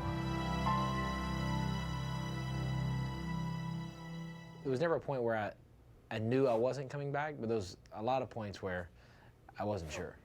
It doesn't matter what you're doing for a living. If you instantly, in a second, have to step out and stop what you love to do and what you've grown up doing. I mean, and it's your passion. It's hard. You know, after I got out of the hospital, I went to a series of races, and it was one of the hardest things I've ever done in my life. It was painful. It's a big blow to everybody to not have, to not have Brian in the car. He was going to the track and trying to support the team. It's harder for him to be around because he wants to be participating at one level, and he couldn't. And when he was around and he couldn't participate, they made it tough for him to be around. So I just kind of checked out for a while and, traveled around the world, some in Europe and some places I've always wanted to go in Central South America, a lot in the States as well. I think the traveling helped him a little bit. Still, he wanted to be at the track. No doctor said, okay, we want you to go race. They said, okay, if you want to go racing, we feel comfortable that that's okay. So ultimately it was really as much my decision as it was theirs. I'm looking forward to see you racing in May. I'm excited to get back. Wonderful. Yeah. Good luck. Yep. I will be back next season. I'll be racing in January. I'm really excited about that.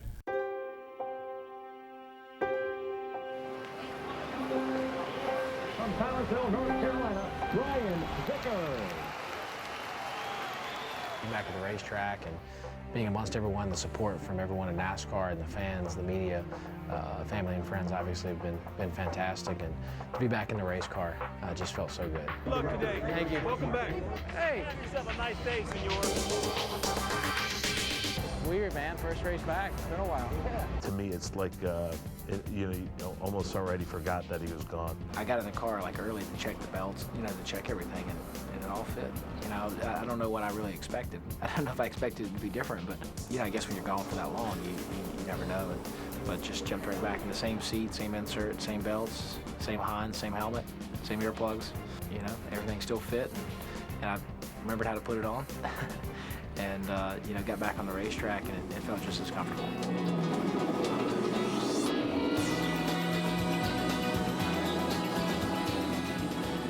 I see the desire in his focus right now. I think it affected him for the best. I've never seen him so excited. I mean, he could not wait to get back in the car. It reminds me of when he first began racing. He's got that look in his eyes right now. It feels damn good. It feels, I think it pretty much sums it up.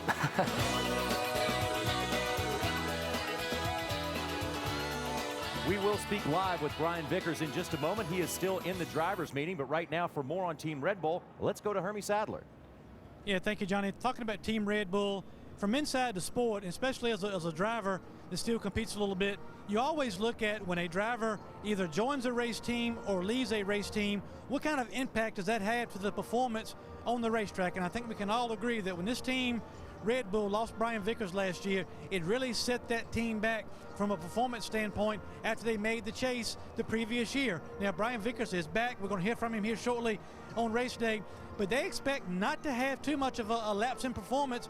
They say that Brian has been back in the car. They've done a lot of testing, and he's right back up to speed. With crew chief Ryan Pemberton, they expect to get off to a great start here today, and especially moving forward to Phoenix and Vegas as we get forward into the season. Now, his new teammate this year is Casey Kane. Casey Kane brought along crew chief Kenny Francis to join that organization, and they really believe that Casey Kane and Brian Vickers will work together well to get both of these Red Bull cars in contention and get the biggest thing they've been missing so far, JR, and that's consistency between the two teams. Yeah, Herman, when you look at that team right now, they have two winning drivers and also two championship caliber drivers, because both of those drivers have been in the chase before, including Brian Vickers just 2 years ago. I think this team is going through a lot of growing pains. It's very confusing. They have A.J. Allmendinger, who has turned out to be one of our great drivers who is driving for Richard Petty now. Then they put Scott Speed in there, and they're not happy with him. They were lucky to get a superstar like Casey Kane, but what's crazy is that if Casey Kane is the answer, he's only for this year, because next year he goes to drive for Hendrick Motorsports. So I think they're trying really hard. I think they're searching. Casey is going to tell them if their equipment is good or not, I guess, is the way they look at it. But Kyle, I'm just a little confused. They're one of the wealthiest teams out there. Everybody knows that Red Bull doesn't have a budget. It's just do whatever you want to do. But I think they're really searching right now to be one of those top teams. Yeah, and they are, just like every other team out there. They want to be at the top of the heap. You know, I said it last year, and I stand by what I said. It's a cluster. And when you look at it, especially the Casey Kane thing, he's only there for a year. He can't evaluate their equipment. He can do stuff for them. But what we're hearing is he's going to be gone after a year. Now you've got Brian Vickers, and thank goodness Brian Vickers is healthy and come back. But Brian's been out of the car for a year, so now Brian's got to get up to speed. And one race on this circuit doesn't get you up to speed. I set out 6 months in 91 or 92, don't even remember now, when I broke a leg, and it took me a while to get back in the swing of racing. So now you've got a driver coming back and getting in. Then you've got a driver that's just going to stand there. So they've got to build a team. But they could definitely get a lot of wins along the way with Casey Kane, because he certainly has proven he can win and that team can win as well. We want to give a special shout out to the fans at Texas Motor Speedway who are watching us at a big viewing party out there, and we'll see you live on April 9th. Well, he came a close second in the championship battle last year. When we come back, we'll talk to Denny Hamlin. Stay with us. I started racing when I was 4.5 years old, so I was a fan from the very beginning. My parents were both, actually they went to the Darlington racetrack on their honeymoon, so I think before I was ever in this world, I was designated to be a NASCAR fan. We are about a half hour away from the 53rd running of the Daytona 500, and at the top of the hour, we are going to turn it over to the folks on Fox for the best in racing coverage. You can tune to your local Fox affiliate, but right now, let's check in with the guys in the Hollywood Hotel and Chris Myers to see what's coming up on their pre-race show. Chris. Yeah, thanks, John. I'm with Daryl and Jeff. We're getting our coat on. We were out amongst the crowd. We have kind of an interesting opening to get into the middle of it all. We'll look at drivers TMZ style. We're going to talk to some champions about what Jimmy Johnson is up against, but you can hardly contain the excitement. I saw you wandering out there almost as if you could hop in a car and race with these guys with this newly paved track. That's what I love about being down here this week. It's like all brand new. It's like, wow, we've never seen, there's things going on down here this weekend that we've never seen here before. These two-car tandems, the two-car tango, we've never seen that before. Speeds, man, over 200 miles an hour every time they go on the racetrack. These cars are fast, they're hard to drive, the competition is great. What else could you want? I mean, the thing is right now, when you think about it, guys, it's NASCAR's version of let's make a deal, because we're seeing guys work together.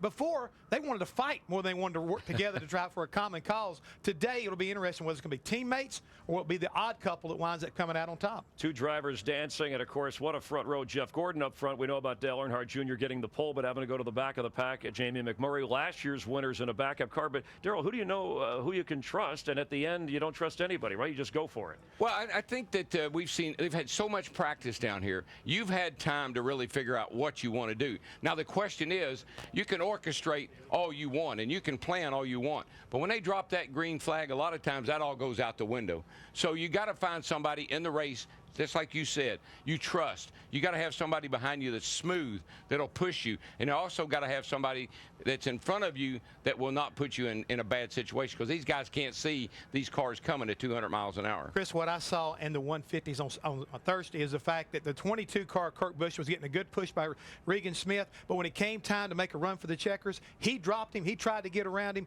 This is the Daytona 500. That's going to happen. When you come down to the checkered flag, you're going to dump your mama to be able to get back and win this race. I don't care who it is. And, Daryl, you know how tough it is to win. Who's the best? A driver at controlling his emotion, getting the most out of his mind in a race like this? I think what I've seen so far down here, it's been Kurt Busch. I am shocked that he has run as well as he has. He's on a car that on a team that only has one teammate, but he's figured it out. I think that's the guy. Kevin Harvick, watch and see. He'll do it. We'll talk to both Kevin Harvick, Kurt Busch, Dale Earnhardt Jr., and Jimmy Johnson. And Darrell Waltrip, picture him as a limo driver running around this track. That's coming up at noon Eastern on Fox. Let's go back to John Roberts. Chris, thanks a lot. That's a very interesting image, and I can't wait to see it. We'll be watching you, and everybody else tune over to the local Fox affiliate at 1 o'clock today. Noon today, as we finish up here on Speed. Right now, we're going to go back in and check in with Hermie Sadler, who is with a couple of crew guys on the #1 car. Hermie? Yeah, Johnny, normally the over-the-wall crew guys are kind of like offensive linemen in football. We never hear much about them unless they mess up. But we got two of the guys here on Jamie McMurray's team that are hoping to make a positive difference in Jamie McMurray winning another Daytona 500.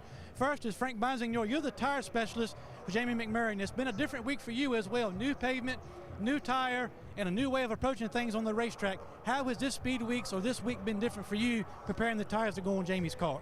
Well, the tire approaches themselves have been the same, but this year we're not going to use nearly as many sets of tires. We'll be lucky if we do a couple of 2 tires, maybe 1 4-tire change. Other than that, it's pretty much going to be a third of the tires that we used from last year.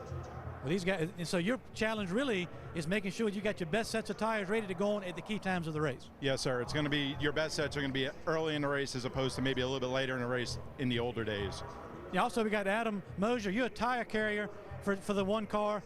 And this is different for you guys as well because it's a late call sometimes by the crew chief whether it's going to be no tires, 2 tires, or 4 tires. What's the mindset of your entire crew going into the Daytona 500? Yeah, I mean, there's been a lot of preparation going into this race with losing a crew member, and the crew chief didn't say we could get any slower, so we're having to do a little bit more work, and there's a lot more communication between the engineers and the crew chiefs and the crew members to let us know how much gas is going to need, how much tires we're going to need. That way, before we do come down pit road, we have a play call in mind. Well, that's what we're talking about. The crew chief, a lot of times this day and time, is making the call very late because they don't want the competition to know when they're coming and what their plan is on pit road, Johnny. Yeah, Hermie, these guys are always put to the test, but perhaps this is going to be the first race of the season where they really get put to the test because of the new fuel can. There's only 6 guys over the wall. No catch can man. Catch can man used to be the guy that made the adjustments. One thing that is good for sure, we've already tested this Sunoco green ethanol E15 fuel. The fuel's got these guys going fast, but they got a new dump can now, okay? And we've taken away the catch can man. What's hard about this new fuel dump can is that it has to hit the hole perfectly. We heard of crew members breaking their wrist in the truck series because you cannot unplug it. Keep an eye on that today. That could be a hidden story, Kyle. The nozzle has to go straight in, but the E15 Sunoco green fuel has been awesome. Yeah, and these guys have to perform. They're just like any other member of the team.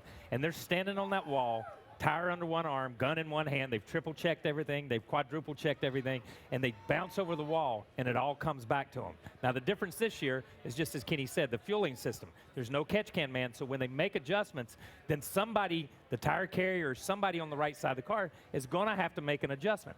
Now, the advantage they have is it takes a couple of seconds longer with the new fuel cans to dump gas. So those guys have a little bit more time to change a tire, jump up, make an adjustment, run around cars, and change the other. So the pit stops and the pit crews have all changed too, but it'll all come back to them. I'd just like to say something real quick. In NASCAR, getting rid of the catch can man was safe. Don Miller, who started Penske Racing South, got his leg cut off in the 70s at Talladega. So I believe removing the catch can man was a good call by NASCAR. That way, if another driver slides in his pits, there's nobody behind the car. Good job, NASCAR. That is 43 fewer guys on pit road as well, so that'll loosen the area up a little bit down there as well. We promised you Brian Vickers a moment ago, and now Wendy is with him. Many drivers anticipating the Daytona 500, but none more than this one. Brian Vickers, I know you are just stoked to get back in that race car for the Daytona 500. Yeah, I don't have the words to describe it. You know, my first Daytona 500 was a very special moment for me, and being out and not knowing if I was ever going to be back, I think this one's even better, and I can't wait for that green flag to drop. How are you feeling today? What kind of emotions are going through your mind right now? I'm having a great day, actually. Nothing. I mean, no stress. I'm just excited. I'm happy. It's almost kind of like it's my first Daytona 500 again, but it's not. I've done it for many, many years. It's a beautiful day. Honestly, I've just enjoyed every day, and the fans have been great. Long drivers meeting, which it's always long for the Daytona 500. Just, you know, it's so amazed at the sport and how much it's grown. You look at those old videos and you see what it is now, and I mean, that room is just packed, and it's not a small room. And I mean, there was 15 minutes of introducing CEOs and celebrities and all this stuff. So it's great. It's great for the sport, but above all, the fans have been fantastic today, and it's gonna be a great Daytona 500. And we are about an hour and a half from that green flag. What can we expect from these two-car tandems? How can you describe it to the fans? You're asking the wrong person. I have no idea, but I think that's what makes it exciting. You know, it's human nature not to like the different. You know, people just don't cope well sometimes with different, and this is different. but I don't think it's bad. I think it's great. You know, I mean, we saw an amazing finish to a nationwide race yesterday. I was on the edge of my seat. I was about to fall off the couch watching the end of that race, and I have no doubt that you're going to see the same thing for the Daytona 500 today. It's going to be a different race. You're still going to see some pack racing. I think that's going to be in there, especially after restarts. But at the end of the race, it's going to be a battle to the end, and it's going to be a two-car draft that wins it. Now, your teammate Casey Kane is starting at the opposite end for this Daytona 500 than you. So what do you do? Who do you look for to get back? Because this two-car tandem, you can't just break away and get to the front like we used to. You're absolutely right. It's a completely different ball game. I mean, I've talked to some of the guys that are starting around me, you know, that we're going to try to work with. Obviously, we have an opportunity to work with our teammate. We'd love to, but you know, we're just starting in two different spots, so it's going to be difficult for a while. But you know, I have no doubt we can get to the front. We just need to get there as safely and quickly as possible, and then stay there till the end. All right, good luck to Brian Vickers. So good to see you back full time, Johnny. Yeah, man, it is good to see Brian back, and I know he is so excited about starting this race and getting the season underway after missing so many races last year. When we come back, we will talk to Denny Hamlin, the guy who gave Jimmy Johnson the closest run for his money throughout the course of his 5 championships, but also Michael Waltrip is making his 25th consecutive Daytona 500 start today. That's not a record. Adam Alexander is on the set of Speed Center with details in 60 seconds. Growing up, we'd get together in February in Missouri, which was not a time for racing in Missouri, and we'd watch the Daytona 500 from this far away, warm place with palm trees and you know, and guys racing for what seemed to be everything in the world. So the Daytona 500 to me was always this mythical, larger-than-life thing that now I'm just grateful to be a part of. It's fun. It is fun, and we're ready to have a lot of fun here. The 53rd running of the Daytona 500 here at the Daytona International Speedway. It is a beautiful, warm, sunny day. Like Carl said, it's supposed to be in Florida right now. And Denny Hamlin has made the chase every year he has competed in NASCAR's Top Series. Had somewhat of a rough speed week so far, but now he's looking to put that all behind him and start off another shot at a championship. Let's go to Wendy Venturini. Thank you, Johnny. Of course, last year, Denny Hamlin led the series with 8 wins, hoping to start Daytona off with another win and keep that streak rolling for 2011. Denny, tell us about the Daytona 500. What does this race mean to you after coming off the 2010 season?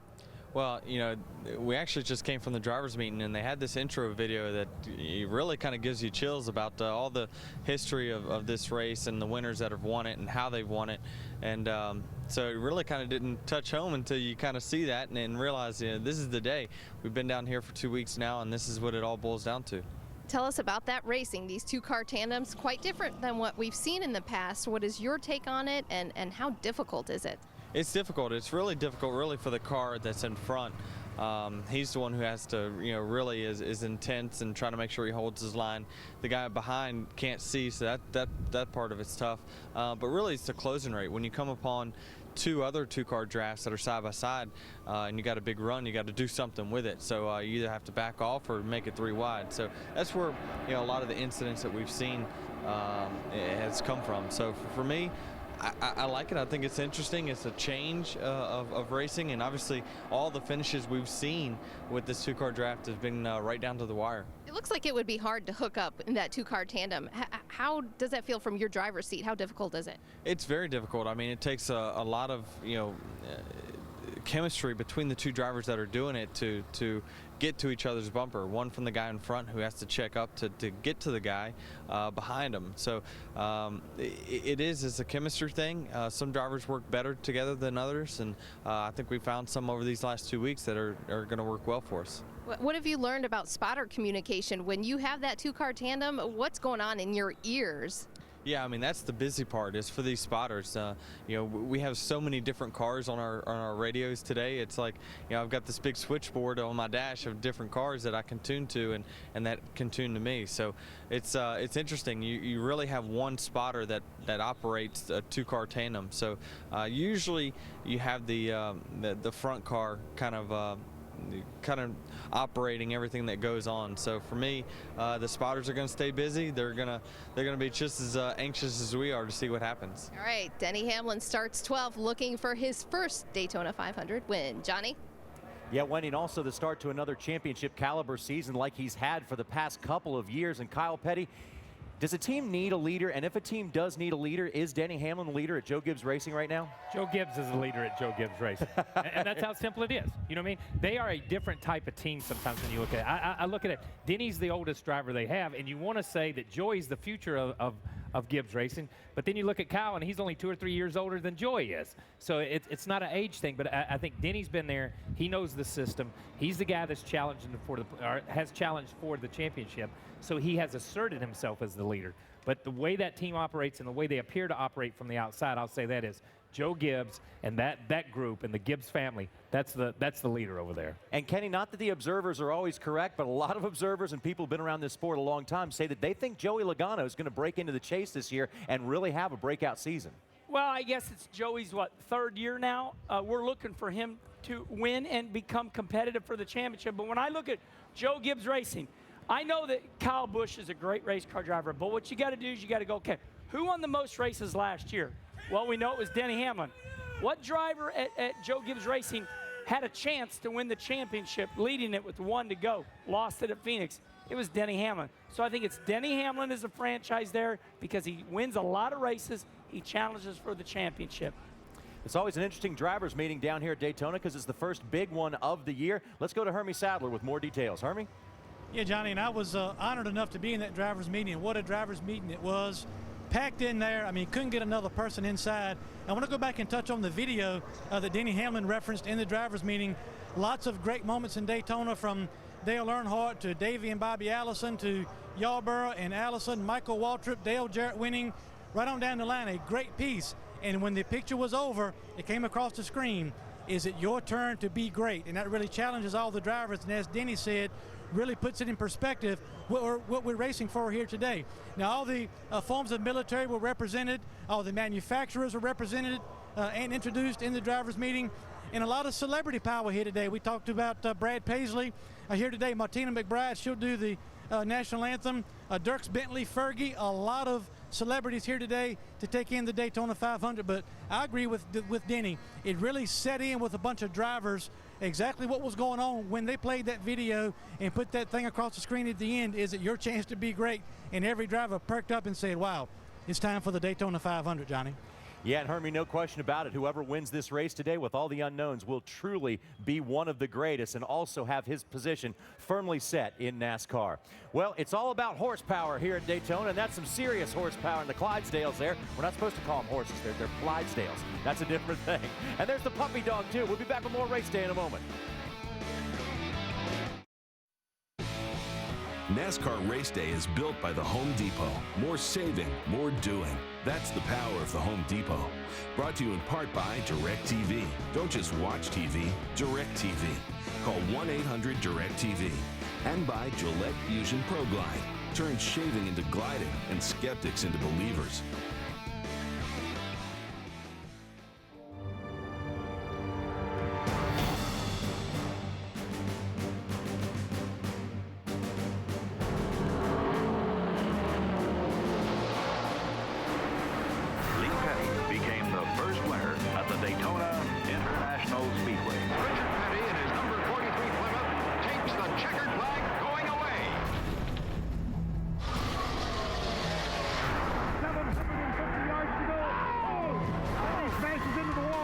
Come across the start-finish line. No, he did not make it. Pearson's going to win it. Allison throws the line. Cale hits him. He slides. Donnie Allison slides. Hitting it again. They drive in the turn. They're hitting the wall. They're head on the wall. And there's a fight between Cale Yarborough and Donnie Allison. After 17 years of effort, the Daytona 500 belongs to Darrell Waltrip.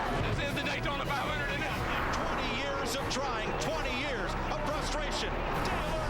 Win the Daytona 500. Every man on every crew has come out to the edge of pit lane. The legacy continues. Dale Earnhardt Jr. wins the Daytona 500. It's going to be a drag race all the way back to the start-finish line. Crash, here they come. Harvick's looking for the win. Flag in the air. The 52nd Daytona 500 to Jamie McMurray. Little Jamie, baby.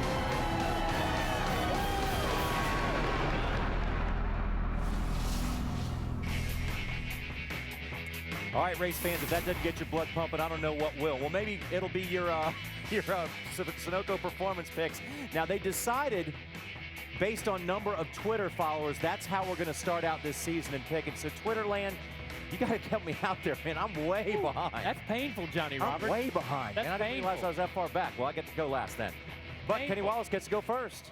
Kenny lower score Wallace, if you want to follow me on Twitter.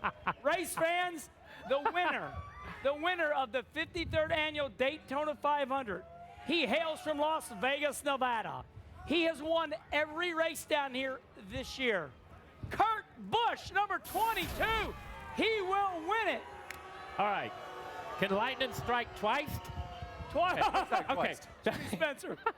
Can lightning strike twice? Yes, it can in the Daytona 500. And this year, it strikes twice for the number 1 car of Jamie McMurray. My pick to repeat the 500. Well, who am I going with today? I'm starting the season off with a ECR RCR car, and that is Jeff Burton. I'm going with the 31. He won duel number 2, and I think he's going to be flying fast for the Daytona 500. Who has the next amount of Twitter followers? Hermie. Not me. Oh, thank you, but I'll hopefully get up in front of the pack in the Twitter follower area as well. But I'm standing by with Kevin Harvick. Interview him in just a second. So who do you think I'm going to pick? I'm picking Kevin Harvick. Johnny? I think that's a wise move with him standing right next to you. Now, all you guys are just being so obvious, picking all the front runners, and you know what? Anything can and will happen at Daytona. So we're going way off the board here, and somebody I really think can surprise a lot of people. Number 21, Wood Brothers Ford, driven by Trevor Bayne. How about that for going out on a limb? I think he can do it. Don't pick a front runner. He just qualified 4th on speed. I know, but he's starting way in the back of the pack, and it's his first 500. So I think he can shock the nation. Stun the nation. Trevor reminds me of Casey Kane. He's very beautiful, and he's a good driver. I'm sure he appreciates you calling him beautiful. I quit. I think I'm going to stick with just a good driver. For another good driver, let's go back to Hermie Sadler. Yeah, I can't believe they left you available that far down the line. I had to go 4th because, unfortunately, I'm not as popular on Twitter as some of my teammates there. But a big day for you guys. A lot has changed with your sponsor, with Budweiser coming on board. And I know another Daytona 500 trophy will fit just perfectly on that mantle. Yeah, if it won't fit, we'll make a new spot to fit it. That's just the kind of things that this race creates. You can afford to build a new trophy case. But everybody on our Budweiser team's done a great job. Everybody at RCR and ECR have given us great cars. And just got to not make any mistakes today. I think, it's going to come down to keeping yourself attached to somebody and keeping in that lead pack and not making any mistakes on pit road or getting into pit road or off of pit road and just trying to stay out of trouble. So it's a long race, and people I feel sorry the most for are the spotters because they have a long day ahead of them. Well, Kevin Harvick has already won one Daytona 500, trying to do it again. He'll start 7th in his RCR Chevrolet. Johnny?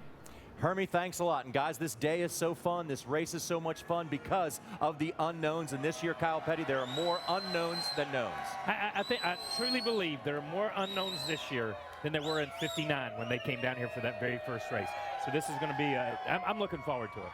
Hey, man, I'm not even in the race. I got goosebumps. I'm excited. I love racing. These fans, hey, fans, are you ready? I think they are ready, Kenny Wallace, and so are we. We're now going to turn this ship over to our friends at Fox as they bring you the best in racing coverage as we kick off the season with the 53rd running of the Great American Race. We will wrap up everything tonight in Victory Lane, see who can add their name to the precious few that have won here at Daytona, all in a tribute to one of the greatest ever, Dale Earnhardt. Tonight on Speed, NASCAR Victory Lane, fueled by Sunoco.